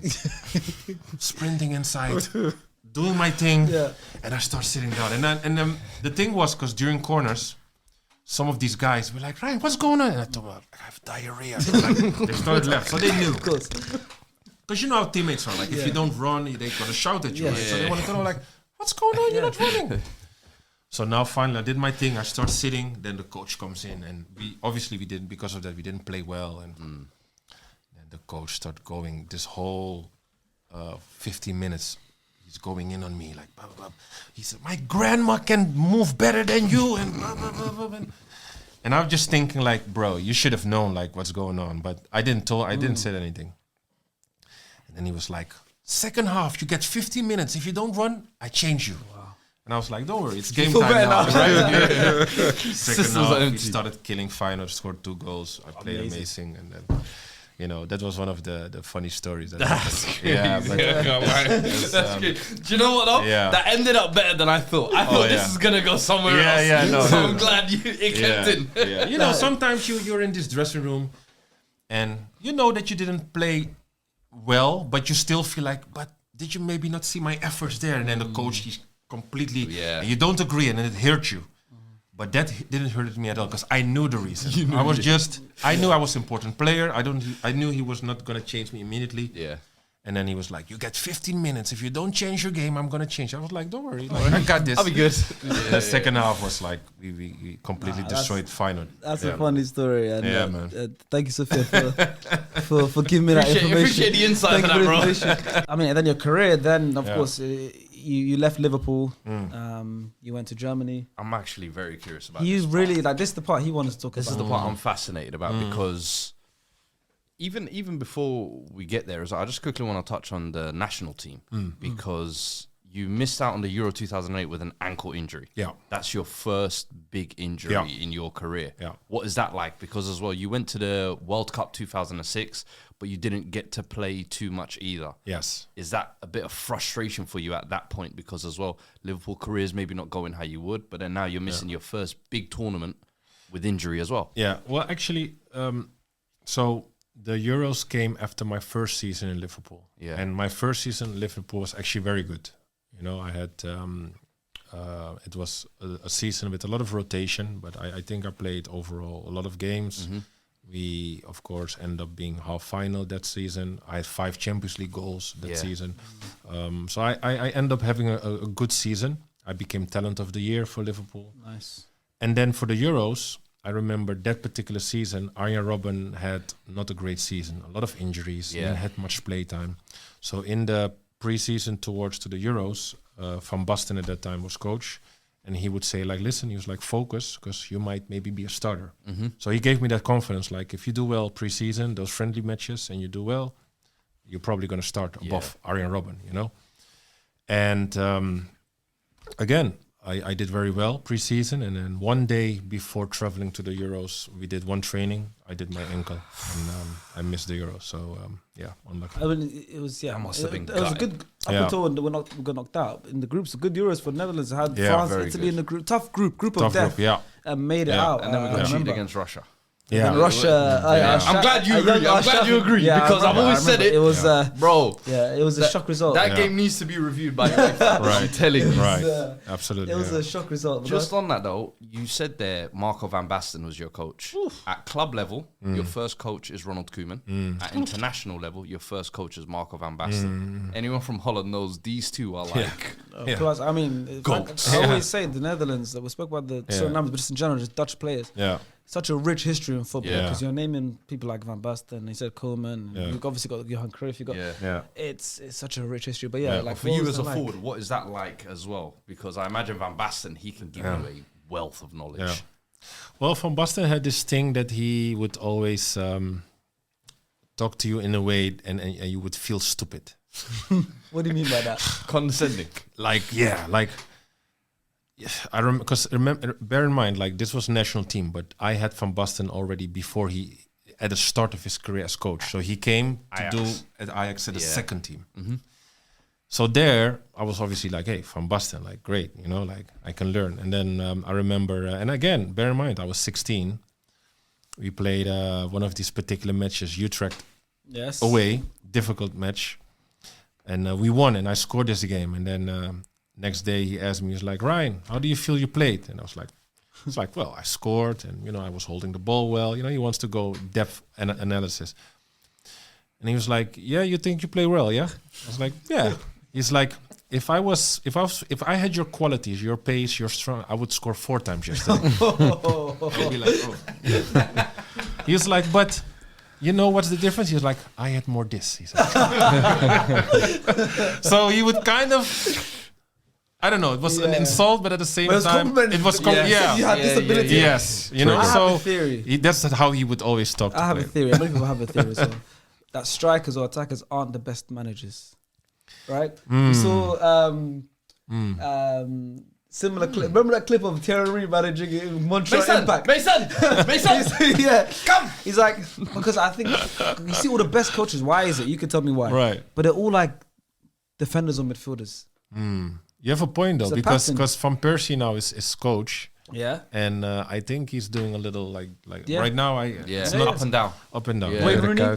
Wayne Rooney hasn't worked out for him yet. Dirk Kuyt also is coach. Thierry Henry's trying, hasn't worked out. You know. And you would believe Thierry would be an incredible coach. Of course. Do you know, sometimes I think it's Strikers because the attackers selfish and greedy. The mindset is more like it's more, you know, it's more about me. And they look at their own striker and think, why aren't you as good as me? Yeah. Whereas I think someone like a Pirlo, a Xavi, or these types of central midfielders, Conte, for example, they're game managers. Right. So a lot of the times, even when they're playing defensive mid, they're managing, they're pushing people apart. Yeah. So when they go off the game, it's a little bit easier. There's always exceptions to the rule. I mean, Simone Inzaghi was a striker. True. One of the best coaches in the world right now. Very well. The Nuno Espirito Santos is goalkeeper, and not the Forest third. So there's always exceptions to the rule, but most of the time you see. Yes. Alex Ferguson was a striker. Okay. I mean, it's hit and miss. We're working the theory. Would you go into coaching? At the moment, I wouldn't. No. But I must say that the last few years of my career, when I was able to talk to the younger players in the team, you know, where I was playing, I felt I got a lot of joy out of it, to just give them that little bit of information to open their, you know, horizon of how to stand or how to control the ball in the right way and whatever. Yeah. I had a lot of joy with that. But you know, in my last year, I had I played. My coach was Arda Turan. I played with him in Galatasaray, so he was my teammate, and then he became my coach. So sometimes I had these sessions with him after training. We would like, you know, drink something, and then he'd be like, he's like, Ryan, coaching is a whole nother career, but more hours. You know, we come in 3 hours before you guys come in, and we will stay another 4 or 5 hours to analyze the training sessions immediately for tomorrow. And he's like, it's a lot of work. I was like, oh shit, no. Do you want that? You know, so I just retired this summer, and I'm enjoying my freedom at the moment, and I don't know if I would go back that quick, you know. And I was going to say Germany. I remember. Yeah, I was going to say, you want to talk about Hoffenheim. I want to talk about Germany because after Liverpool, you went to Hoffenheim. Yeah. And Hoffenheim at the time was like an interesting project. They were like a new club. They had money coming in. Yes. And you went there, if I'm not mistaken, young Bobby Firmino was there as well. Ibisevic, good scorer as well. Sigurdsson was there as well. Guilty. So they were kind of building something as well, but back-to-back 11th place finishes. Yes. What was that like for you? Because I imagine going there, you were thinking, I'm going to add to what they're already building. We're going to take this. They just lost Dembaba. Dembaba had gone to Newcastle, correct, yes. And then I went to there. For me, at that time, I didn't know much about them, respectfully. And for me, it was about... again, you know, I've said it a few times, I regret that move. The move only came about because I was in national team and I wasn't playing at Liverpool anymore too much. And the coach at that time for Marwijk in national team, he said, like, look, Ryan, you know, if you're not going to start playing, I'm going to drop you from the squad. Yeah. So I made kind of almost, it was a desperate move to try and maintain national team. I end up going, I started playing everything, I still got dropped. So it was a very mental... It was tough to swallow that pill, you know, and then it was the first time playing for a team where you not always were dominating. Now you had to go to Allianz Stadium, Bayern, and you lose 7-1, and to me that was bruising my ego. I was like, I'm not used to this, you know. Where the hell am I? Yeah. But at the same time, it helped my career to be a more consistent player because often, especially if you're so spoiled at a team like Ajax or even Liverpool, and you're talented and you know, everything is done properly. If you cannot play your game, what else you have your team to offer, right? So I learned a lot about the tracking back and like working and tackling and developing other qualities, and that helped me eventually to sustain more consistency for my team. Yeah. Oh, that's interesting. And at the time, so how good was Bobby Firmino? I want to talk about because he was very young, just come through at the time. Yeah. If I'm not mistaken, Alaba was on loan there was on as loan. well. David Alaba, before he broke through at Bayern Munich. So what were these guys at a very young age? You're kind of getting the first sight at them. Yeah, David Alaba was already incredible. He was left wing. He was left midfielder. Yeah. He still played there for Austria. Up until now. So I played left winger. He played left midfield. Midfield. So we would often have, of course, these moments. Firmino was not a regular yet. He was 18. He just came from Brazil. Didn't spoke a word German, not a word English. Was very still unprofessional. Crazy enough, you know, he would often arrive late. Because he slept in or something. But he was naturally a number 10. Yes. You could tell. He was naturally number 10. He was very skinny, was not strong, wasn't even fast, but he was very tricky in between the lines and was able to give those through balls. And already incredible header. He was really good with a header. Every time he was like, boom, I was like, wow. But it was an interesting team. It was an interesting team, and it was interesting to see eventually what these players became.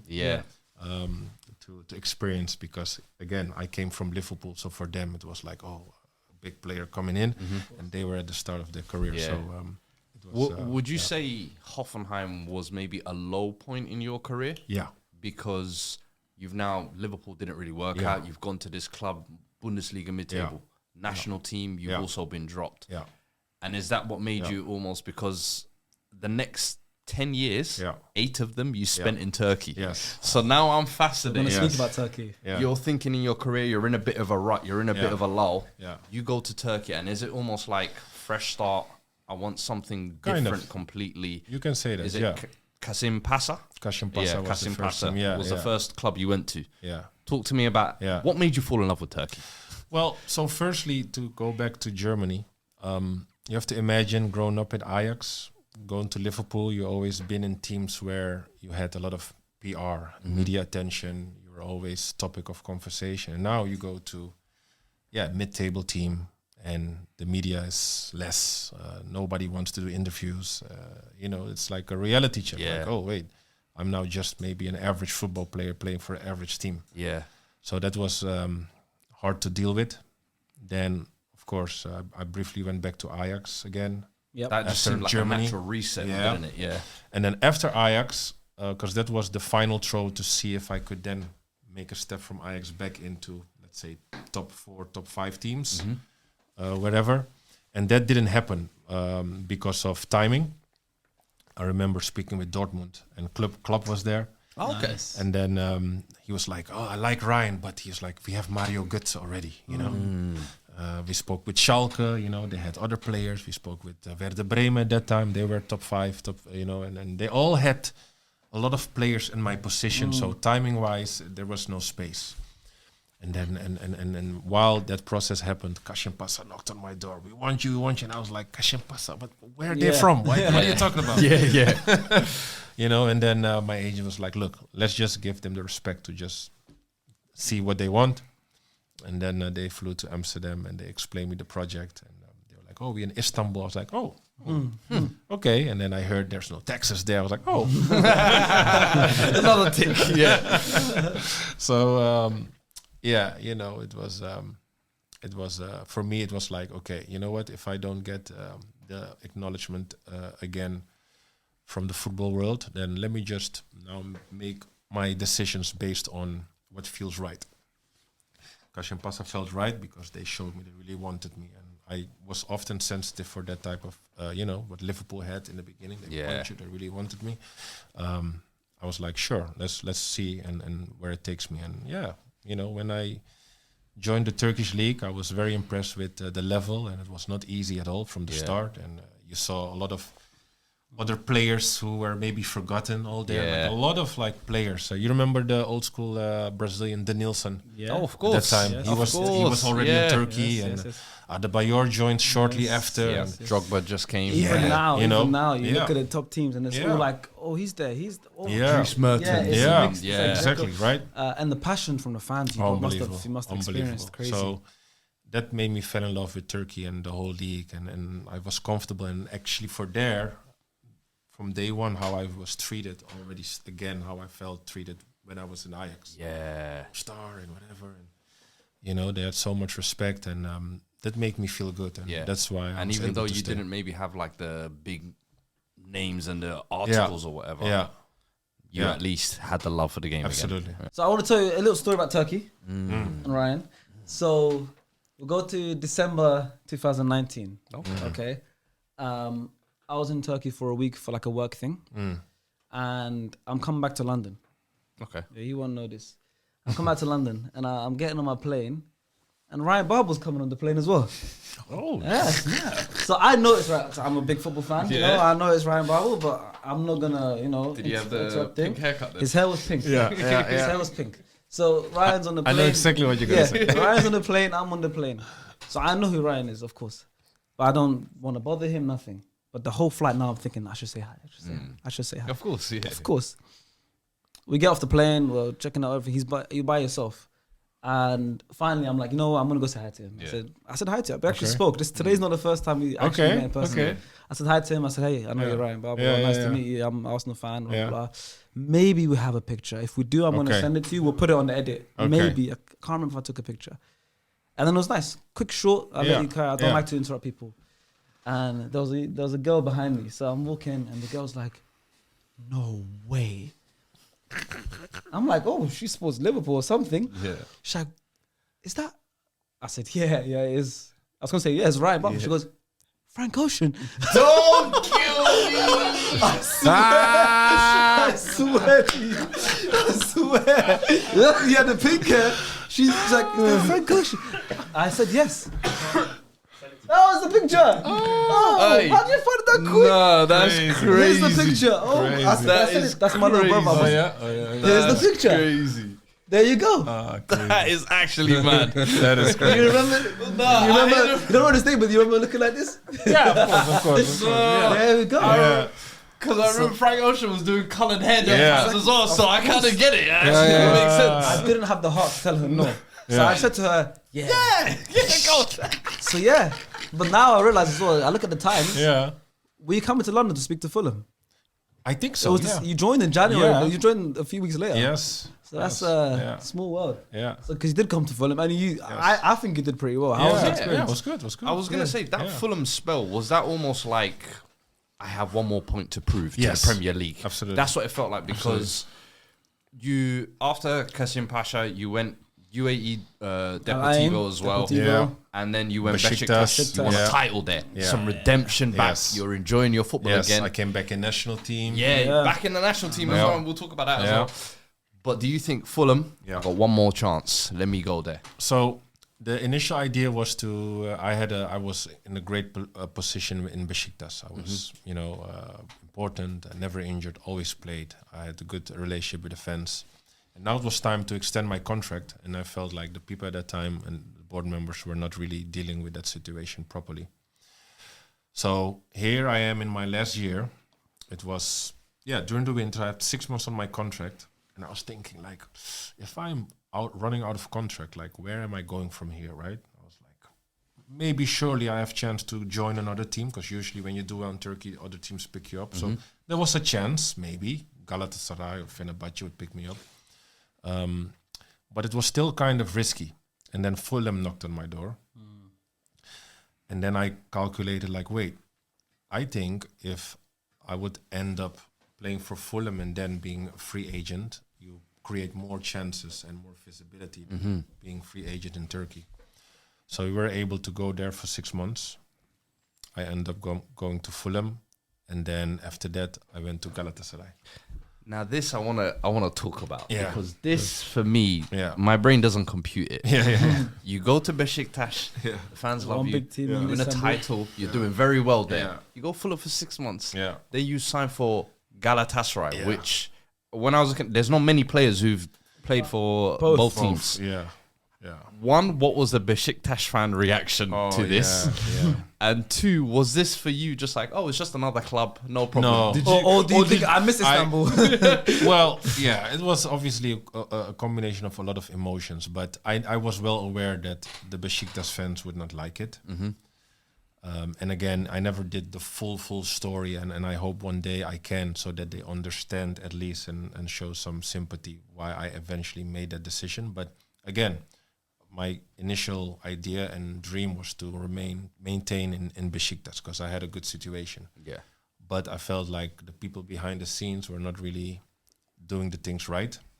And I feel like as players, I feel like you want to feel respected, you want to feel appreciated, and that was absolutely not the case. And the fans didn't know that, because the whole game was played behind the scenes, and I had to try and make something about my career, right? It was my last few years. I was already, I think, 32 or 31. Yeah. So I feel like, hey, there's not much time to be like, oh, you have time. And no, right now things had to be right. And Fulham gave me opportunity. That was immediately also, hey, I can maybe go back to Premier League and show what have happened over the course of 10 years that I've developed.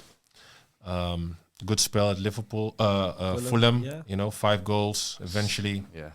And then, unfortunately, Fulham relegated. Yeah. And then I had to make a decision. I was in national team. I knew that if I would stayed at Fulham, even though I would have loved that they would kick me again by going one league down. So Galatasaray wanted me. It made sense. They played Champions League, biggest team in Turkey. Yeah. And that's why I chose for Galatasaray. It made sense, What was playing for Galatasaray like comparison to Besiktas? Because as you said earlier, coming to Turkey, passionate country for football as it is. Yeah. But I feel like those 3 clubs in particular, Fener, Besiktas and Galatasaray, it's a different level. Yes, it's different. I would say main difference is I would say the Galatasaray fans are maybe a little bit more spoiled, as in they're used to winning titles more. They're used to maybe winning more if you look back at the history. And Besiktas, I feel like it's more. They give you more overall appreciation. You know, you played a bad game, but you still did everything. The Besiktas fans would appreciate you more. Yeah. Galatasaray fans, they feel like they're a little bit more spoiled. We also had that in Ajax, to be honest, right? Where you could win a game, but you didn't play well, and then the whole stadium would whistle still. Yeah. You know, so You have to do it in Galatasaray was a style. little bit more of that. So you would feel that some players sometimes would walk on eggshells because they know, like, oh, we have a difficult crowd. You know, it's like not easy. Besiktas was more, at that case, I would say, compare them maybe more with Liverpool. Liverpool also, if you would lose a game but you did everything, they would give you those claps still, right? And I think that would be the main difference. Yeah. I mean, you on and off the football, but you. I spoke to Soufyan before he came in. I said, "Is there any bullet points of specific things?" And there was I want to talk about the. You went viral about this real estate thing that you posted, and you posted a picture on how to avoid taxes. And apparently the parliament, you said the parliament discussed the whole topic. What happened? Can you explain further what happened? Because this is going into now, which we'll go into after, your business acumen, this side of you. And this was why you're still playing. Yeah. You know, and now you're going into, how, real estate, you're into crypto and all of that. So this specific thing, what happened there? So I'm already at a time in my life where I realized that, your career is not forever. And, when you retire, you have to make sure that you have built a foundation, at least that you're not stressed of finding another job, right? To keep on the lights. And I think, and especially what I've seen around me, is that football players think their careers forever, and they spend their money like, there's no tomorrow. Like buying a 100K bottle. that is one of the examples that they do, but then not once, but more often. Yeah, exactly, right? Exactly. And I realized that with the knowledge and information that I gained over the years by reading a lot of books and understanding that, hey, wait, your career is not forever. Invest now to make sure that you're good for after. I started slowly being more open on the internet about information and about things that I've learned and read, and it was actually, in my opinion, just sharing. And the weird thing, even though, because that time I was, again, for the second time, I came back to Ajax. I was in Amsterdam. It was during COVID, so it was a sensitive time of people being not with their jobs, right? And how can they still pay their mortgages or their rent and whatever. And here am I posting a picture of how to avoid taxes, and it was obviously directed to entrepreneurs. And again, the message, of course, pay your taxes. That's not the message, but the message was how you can defer your taxes in a legal way by deciding and structuring, the way how you set up business-wise and how to invest and making smart decisions. And I guess the mentality in Holland is different from a lot of places, and there they completely twisted it, and they made me this guy who wanted to avoid legally taxes. And so all of a sudden, media came, and what is Ryan doing? He's this sensitive time of COVID. But the thing with him, it's like when these things are happening, normal people they react and maybe I had to do something else. No, Ryan is tweeting, what about Prince Bernhard or something? What about Prince Bernhard? He's mentioning all the other ones that are Prince. No, I get it. Of course, because if you're not going to get them, you can't come for me. What are you talking about? Come on, I hear it. Went crazy. I'm with you. He sent it to you in DM at that time, right? Yeah, no, not that time, but after. Way after. He messaged you saying, "Hey man, come on, leave my name out of this, bro. I'm trying to stop taxes just like everybody else, son." Wow. Yeah. No, it was a weird time because everyone was sensitive. COVID time, right? And it was about I remember very well that at Ajax, they were like, hey, you know, we want to collect some money from salary so we can give to, you know, the people who, you know, who need it. And we did that and all that stuff. So, you know, the financial issue for the lesser fortunate were very sensitive. And then here am I posting a picture, you know, and with information like, hey, you know, I can share and teach you and how to avoid taxes. And it was a sensitive topic.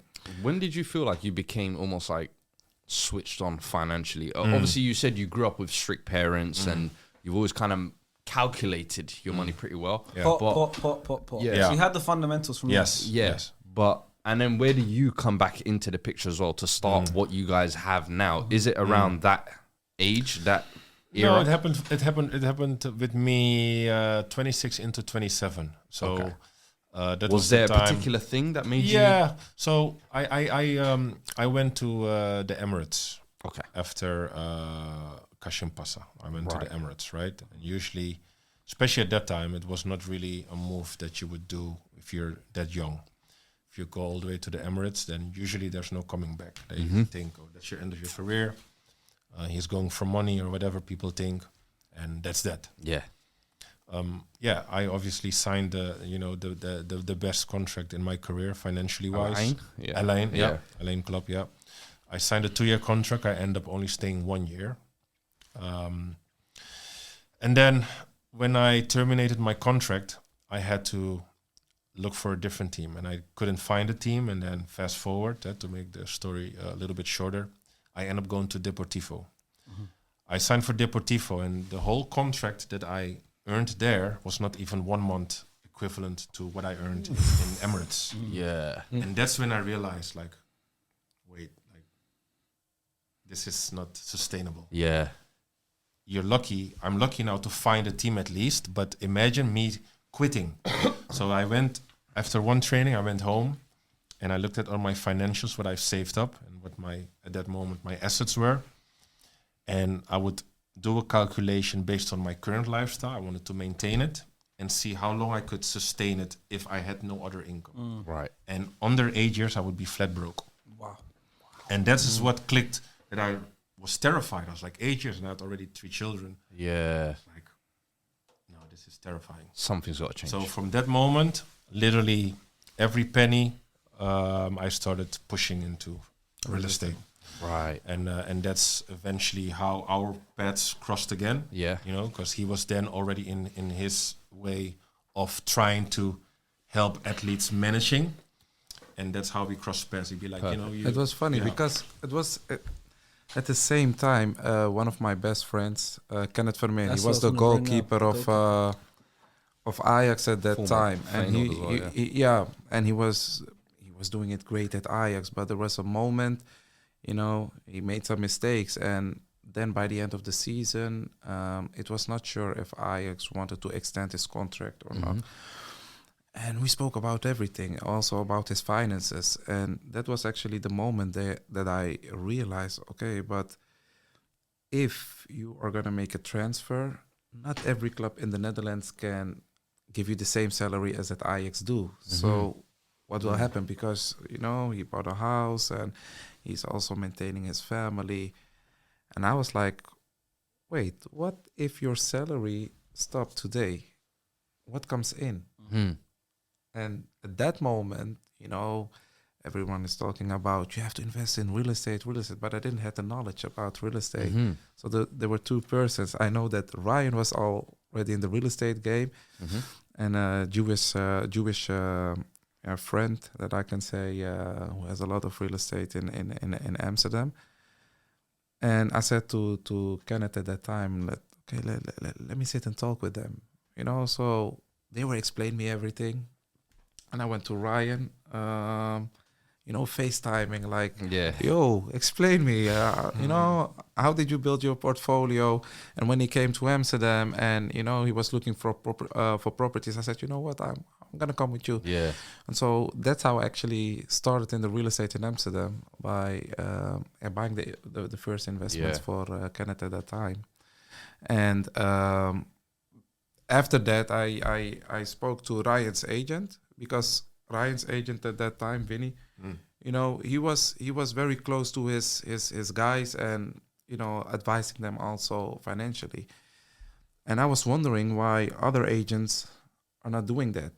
Some of them, they're saying, yes, we are doing it. But if you ask the player by himself, when they reach the age of 27, 28, then the contact with the agent is not the same as when they're on the peak, So I asked them, and there was nobody actually who paid attention to that problem. And that's what I said, like, I want to do something with this. And that's how I opened Sport Legacy in Europe first. Yeah. And how many years ago did you open that? Officially now opened? 6 years. Officially. Officially. Before that, I was like doing behind the scenes. Of course. Consultancy. Consultancy without invoicing, because it was very hard for me. As I said earlier, I had some friends, I played with them, and I was always good with money. So I advised them. It was very hard, to say, I explained to you how to, to save and and everything. Here is an invoice. It was very hard to create a business model. Of course. So when did you feel like this is something tangible that we can kind of build and grow together, and you know what, we can actually help others? I know it's just, obviously I've have experience with Kenneth, you're going through your experiences, but how do we now help the next generation? How do we make sure this doesn't happen to others? So that's how I actually started, because when I spoke to people at that time, everyone was like, football players, they are dumb, they are spending money, they don't know how to do. And I was stubborn. I was like, shut up, I will fix it. I will create the the hype for the next generation, that at least they how do you call it? Even the Dutch word is bewustwording. Well, that they are aware. Yes, of course. That they are aware about the situation. So that was my main goal in the beginning. Like, I was fighting just to prove everyone the football player is not that dumb. So we had a lot of FaceTime calls. Like, okay, how are we gonna do this, and how at least we're gonna make them. He was still playing. Yeah. So your career only just ended. So this is interesting. So that's also what I really appreciate about Ryan, because we know each other, but we were not that friends. Like, of course, yes. We are texting each other like on daily basis. So sometimes I just texted him like, "Can you call?" And then he had all the time, and because from his perspective is different than someone who, at that time, not everyone is receiving millions of contracts. So from a football's perspective is different. So I said, Ryan, 6 years ago, my main goal is to create awareness about this situation, and to minimize the percentage of football players that goes bankrupt, because the percentage of football players that goes bankrupt today is 62%. That goes bankrupt within 5 years. You can look it up. That's crazy. So that was 62%. That's 2/3 of basically. If your career ends at 35, by 40 you're bankrupt. 40 in the grand scheme of things is young. So it's like, what are you gonna do now for the next 40 years of your life?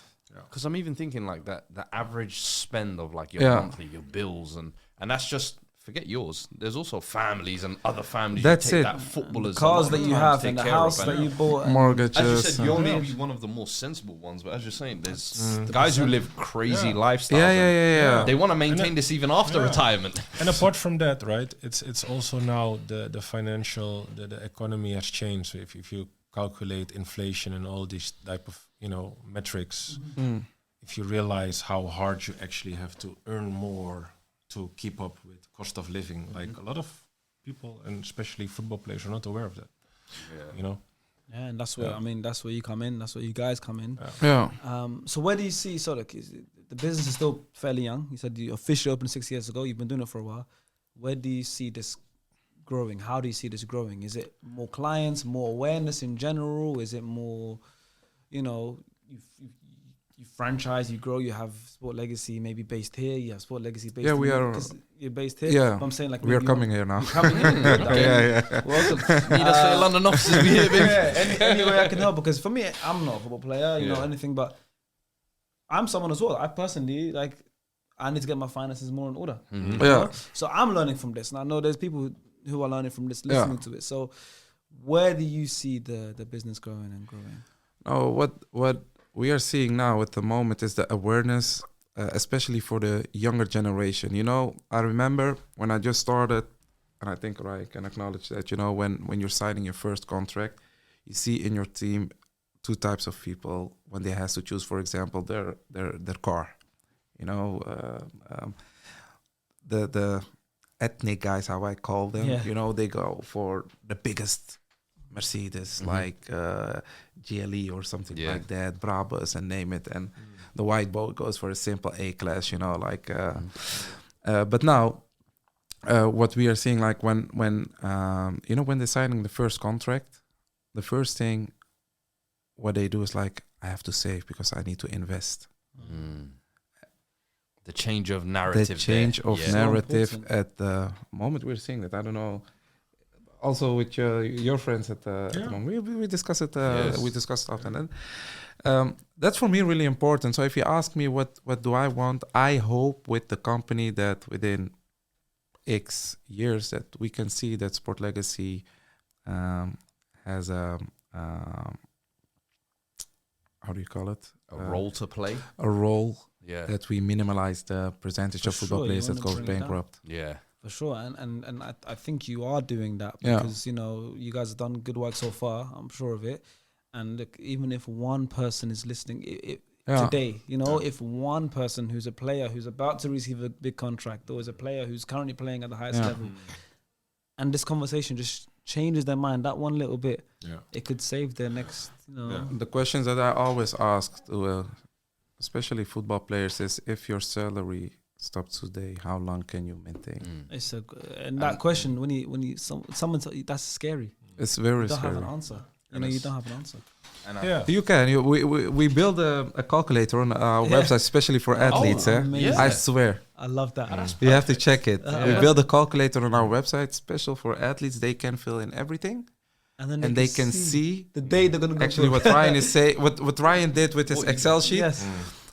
They can see how long they can maintain with their.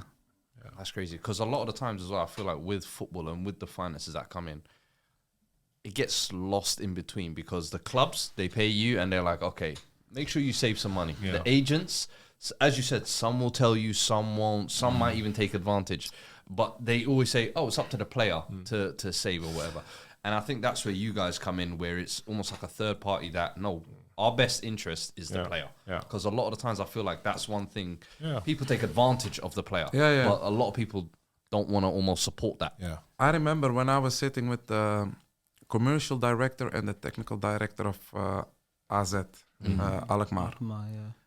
And he explained me like basically a football player is like a company.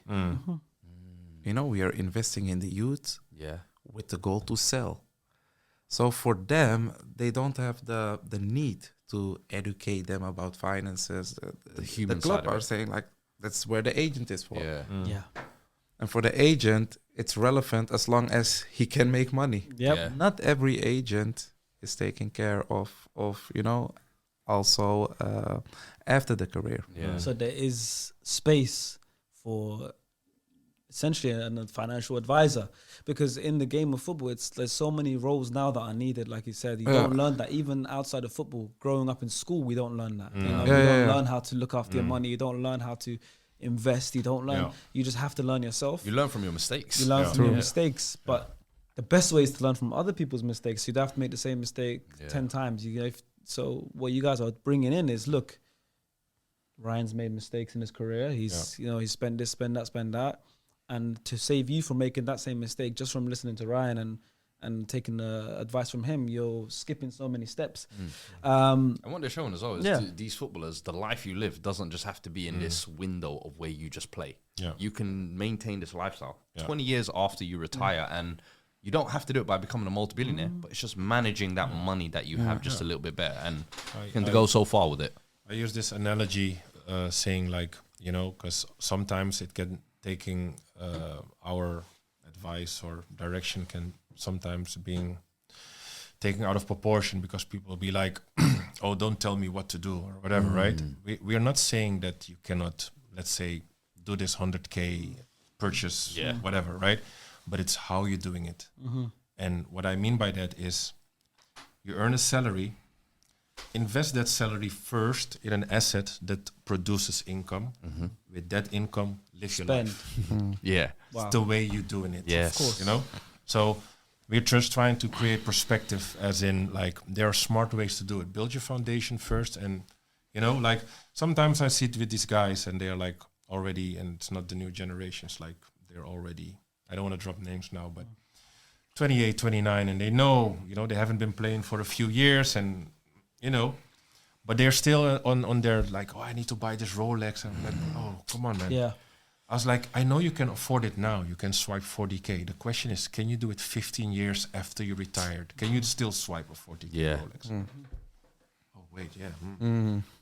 Now you're gonna have to sell it in 5 years. That's when you're like, That's hey, the point. Ryan, I need your help now. Of course you can late, do brother. it today. But Yeah. the question is, can you do it after your career? 10 years in, 15 years in. And you keep talking about when the career ends, that's when it's like, oh, it's 5 years. Sometimes an injury. Sometimes things could can be end anything. even Contract not shorter. being You know, released. like sudden. You Could know, be anything can anything. happen that can end your career. Yeah. Van Basten we were talking about earlier. At 28, you stopped playing. You know, 30, he was retired. Yeah. So you can't predict when your career is going to end. You know, Exactly. and so even some people might even say to you, yeah, but you know what? I'm only 21. Yeah. 27, 28, I'll start saving. Yeah. Yeah. But 28, you might be done. Yeah. Or career might have gone this way. You're playing in Exactly. non-league. So it's now. No, at 19, now you made your first professional contract. Now. Yeah. And that's what the most important thing Agree. is. Absolutely. And yeah, like that the website, and I urge anyone listening, whether you're a football player or not, or even if you want to look at the access is on the internet now, you can see how much players are making.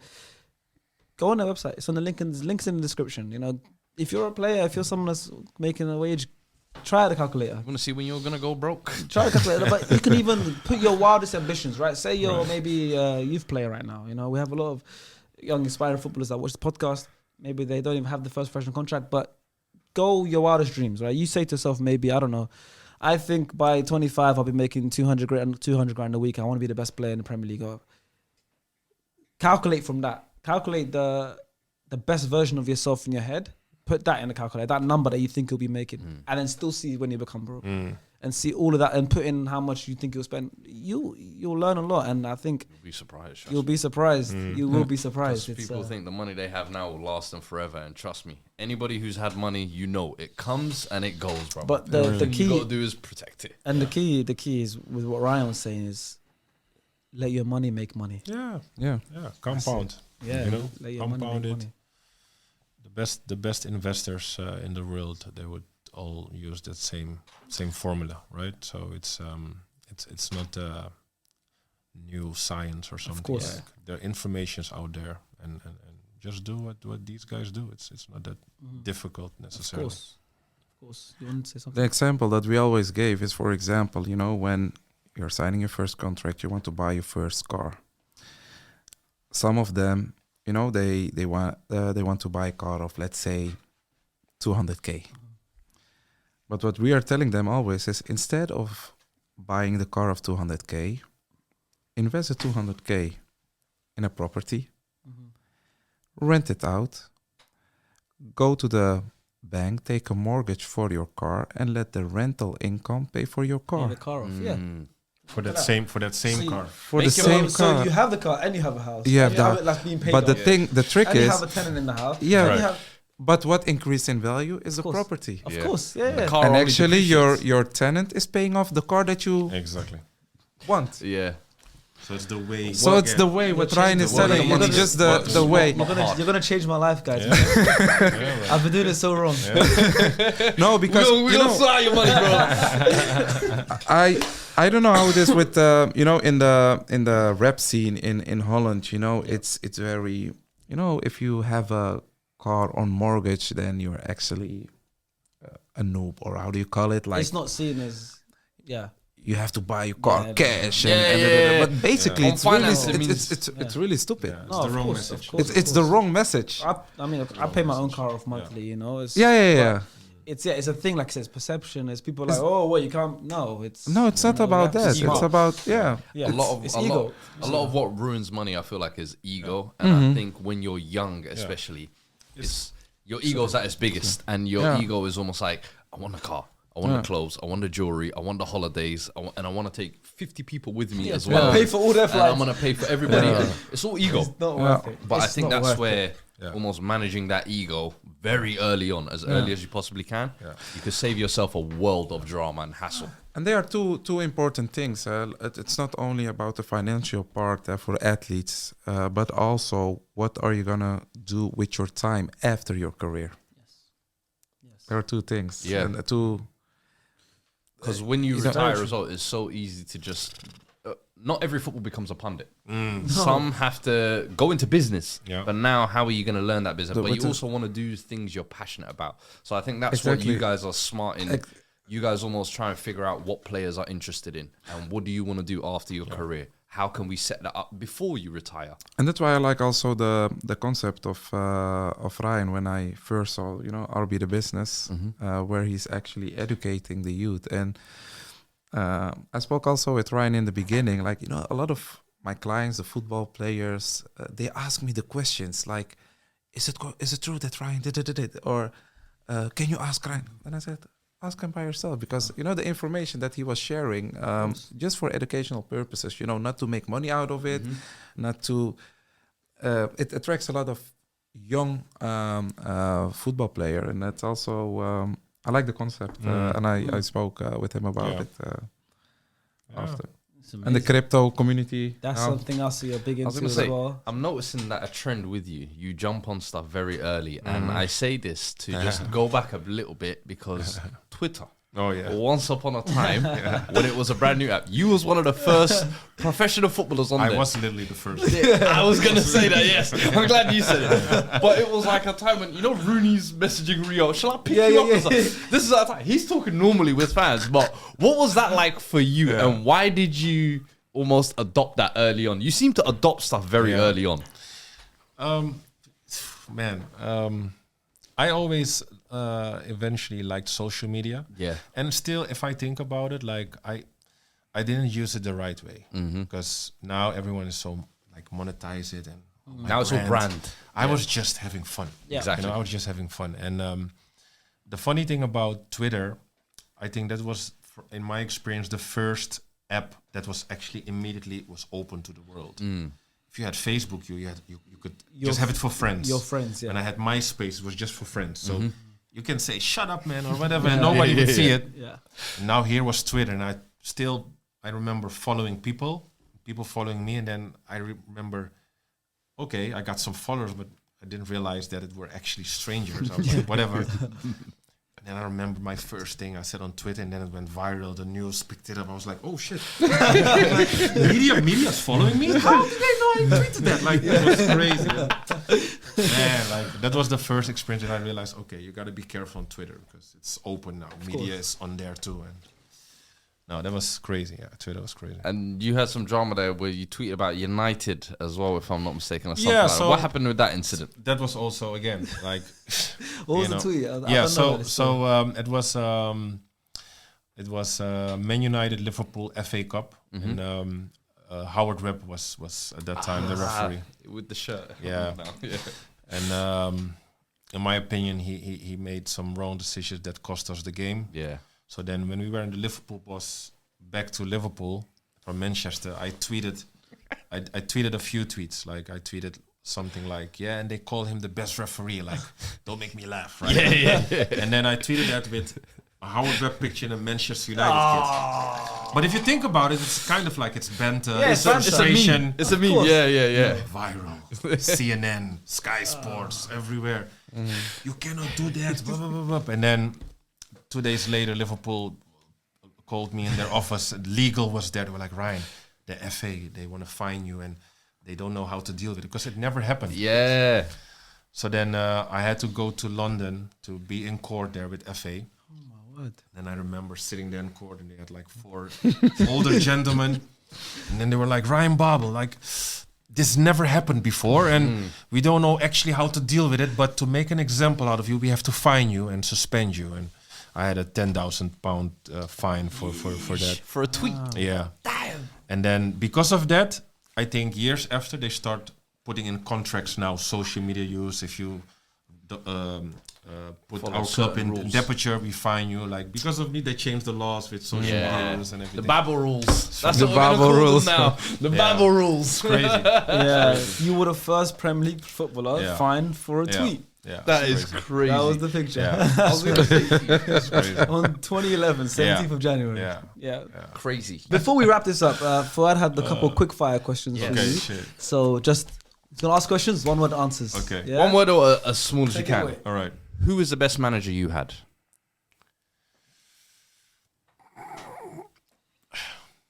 You had a few. Yeah. You see, the best is not necessarily best as in what we think best, but best for me, who had a lot of influence and, was Henk ten Kate. Oh, nice. Yeah. Won the KNVB Cup with Ajax when you was there last season, wasn't it? Yeah. Good knowledge. Come on. Who was the best player you played with? Steven Gerrard. And who was the best player you played against? Also, not a one-word answer because I would give it to a lot of fullbacks who you might not even know today because they were just annoying and they were like just Feel free to give it some mention. But for the question per se, I would say Maicon, the Brazilian Maicon when he was in Inter. Yeah, That's a tough one. At that time as well, tough. Who was the best trainer you trained with throughout your career?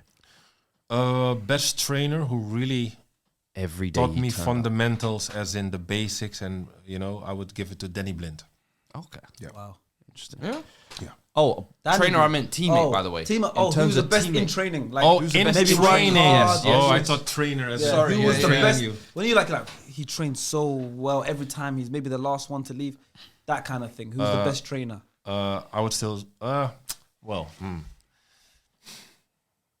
lot of players touch that metric, but I have to give it again to Steven Gerrard. Yes. Who's the worst trainer? There must be a few Some candidates players, there some- as well. you heard stories Because this is UK perspective, I'll give it to Jermaine Pennant. Jermaine Pennant. Ooh, great Ex shout. Arsenal as well. Yeah. Yeah. Who had the best style? Dress sense. Dress sense. Yeah. Man. Played in a few different countries. Yeah. That's a difficult one. Maybe yourself? I mean, I looked at pictures sometimes from the past. I'd be like, what was I thinking? Yeah, that's timing. Everyone has that in times. But you dress well, but is there anyone that you played with that you're like, no, this guy dresses well? Or, because fashion now is a big thing in football. Yes, but back then it absolutely. wasn't really. No, But was there anyone ahead of their time in any team you've played for? Good style. Well, something that actually is more recent, not too recent, but more recent, when I went to my second spell in Ajax, is this Danish player called Lasse Schöne.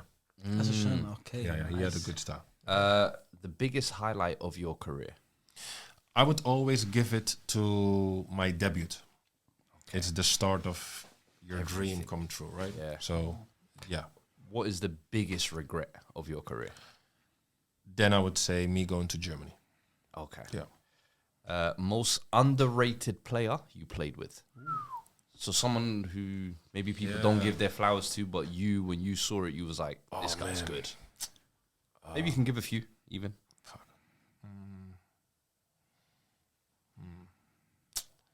Underrated. I have to think about that one. Yeah? Yeah. No worries. There are We'll definitely, come back to that. definitely There's a gotta few. be so but many, yeah. Who Yeah. is the funniest teammates you've played with? I have to give it to Jermaine Pennant for sure. Like there are a few, but like I can tell stories about Jermaine and probably he wouldn't even remember Give us that. one story. Give us one story. Give us one Jermaine Pennant story to Jermaine, finish man, up with. First of all, he incredible human being, and course. we were good teammates, and I don't want to throw him under the bus like that. No, but absolutely. it was hilarious, right? And like Jermaine, at one point at his time in Liverpool, I don't know if he really wanted to be there anymore like that, right? So you had occasions where, like I said, explained earlier, like they would hang this paper in the dressing room. You would see whether you're in the squad or not, right? And then Jermaine would go, and then he would see you would not in the squad. And then usually when you're not in the squad, you automatically had a day free. So he would be like, yes, I'm going to London, That might be the most Jermaine Pennant thing ever. I can't lie. There was one of those. Yeah. And then I remember one of the days we had Everton away. It was cold. And then me and him had to do warming up. We were stretching at the corner flag. Yeah. And then he was right by the corner flag, and then I was next to him. So then the bench was there. So you have me, Jermaine, and the corner flag, right? So you're both stretching hamstrings. And then Rafael Benitez, he comes from his bench. He'd be like, you know, and then I'm like, me, you want to be picked, right? So you had a few players. But while that happened, Jermaine is kind of like behind him. He's like, boss, don't pick me, boss. And it'd be like me. He's like, right, move, Jermaine. He'd be like, no, boss. And then he was like running. You know, but it was, bro. Like, I hear him yapping behind me, and I'm talking like I'm trying to. You want to play? Yeah. Pick me. Yeah. He's like, Ryan, Jermaine. He'd be like, boss, no. Hilarious, man. Like hilarious. He's like a great character. And even today, he's still he's some Talk Sport. He's on Talk Sport. I played with him in a charity match in midfield. It was me, Jack Walsh, and Penn in midfield. Good midfield. Arsenal little trifecta there. It was like a dream for me. Come on. Jermaine is funny. Yeah, it was good. But funny. Even then, like I experienced a charity match in the change room, and he was the loudest guy. Him and Jamie O'Hara. Jamie O'Hara. I played against O'Hara many times. We played lost charity, and he's like the same. Yes, I know. Big mouth talking, but they're great guys. I'm sure you had so many players as well. They come across funny guys in the change room. Absolutely. Peter Crouch might have been one. Must have been one as well because you see him today. Yeah, he's like Peter Crouch. Was that all? No, that was it. That was all. That was all the quick fire ones. Yeah, all man. good. Yeah. Okay, I think the underrated one. Did you have any? Oh, did you come? You really want to find? I know the comments are gonna be like, hey, you didn't follow up. Yeah, man. Steven. I feel like he was good. Yeah. I don't think he was underrated. It can be a tough one as well because definition of underrated is different for other people, you know. Leave that one. Like, this guy's underrated. Was he really? You don't know. Yeah, we don't want to put you on the spot too much. No, forget it. Let's leave it then. Yeah, and if he does tell us, if he does hit him, just message me and I'll let the audience know. You know, to be continued. But we're gonna wrap it up on that. That was a fun conversation. For me, the most important part is we learned a lot about what you guys do now. You know, because at the end of the day, your football career is in the past. Yeah. You know, it was you've taken, I'm sure, a lot out of football, a lot of great experiences, but now it's time for the rest of your life, and what you're doing now is really impressive because, like I said, the percentages of players who can't 62%. It's so high, you know. Yeah. So I think sorry to interrupt, for sure. and I think one little detail that we left out from because I think the overall now perception is it's like we're doing money management and also educational part, but we also have out of that sometimes you have, let's say, already people who feel like they're smart enough and they want to do it themselves, but we also give the opportunity to invest in our fund. Amazing. Right? So we have the experts, and if you don't necessarily want to dive into the educational part and feel like, I need to learn, but you're lazy and you feel like, no, but I have an investment budget and help me do it. We also have experts that help investing, right, in different territories, in Amsterdam, in London, in Miami, in Dubai. And Morocco. That is, Morocco. So it's not just advising people; you can also help them. Yeah. You know, so and just to give perspective, because obviously you have a lot of entities who do that, but we only go in deals where we invest our own money as well. So it's not that we just say do it and we'll be like sitting back. No, we put our own money up. You can invest with us, and again, it's one of those things that we really dissect to make sure that it's a solid investment. Wow. Yeah. There we go. Sounds incredible. I mean, I hope you guys have taken a lot out of that. All the links will be in the description.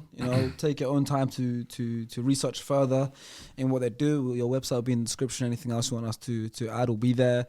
And feel free to follow them. Message them personally if you want to and get some advice. You can comment on this video and hopefully you've learned something. But I want to say a big thank you to both of you. Definitely. Thank you very much. Thank you. I hope you enjoyed the conversation. Absolutely. Of course. As much as we have. Honestly, And you said special at the start. This has been special. It was. We don't normally get like people coming in and giving us we speak with footballers in their interviews, but to get more as well from that as well. appreciate your time, and obviously knowing that you've come from another country as well. Appreciate that. All the way from Dubai, yeah? Hey, we appreciate it. For sure. Appreciate So, it a lot.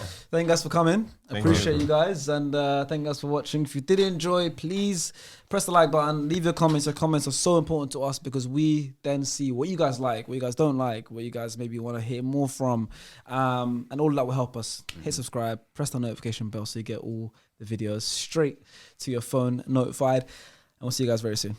Bye. Peace.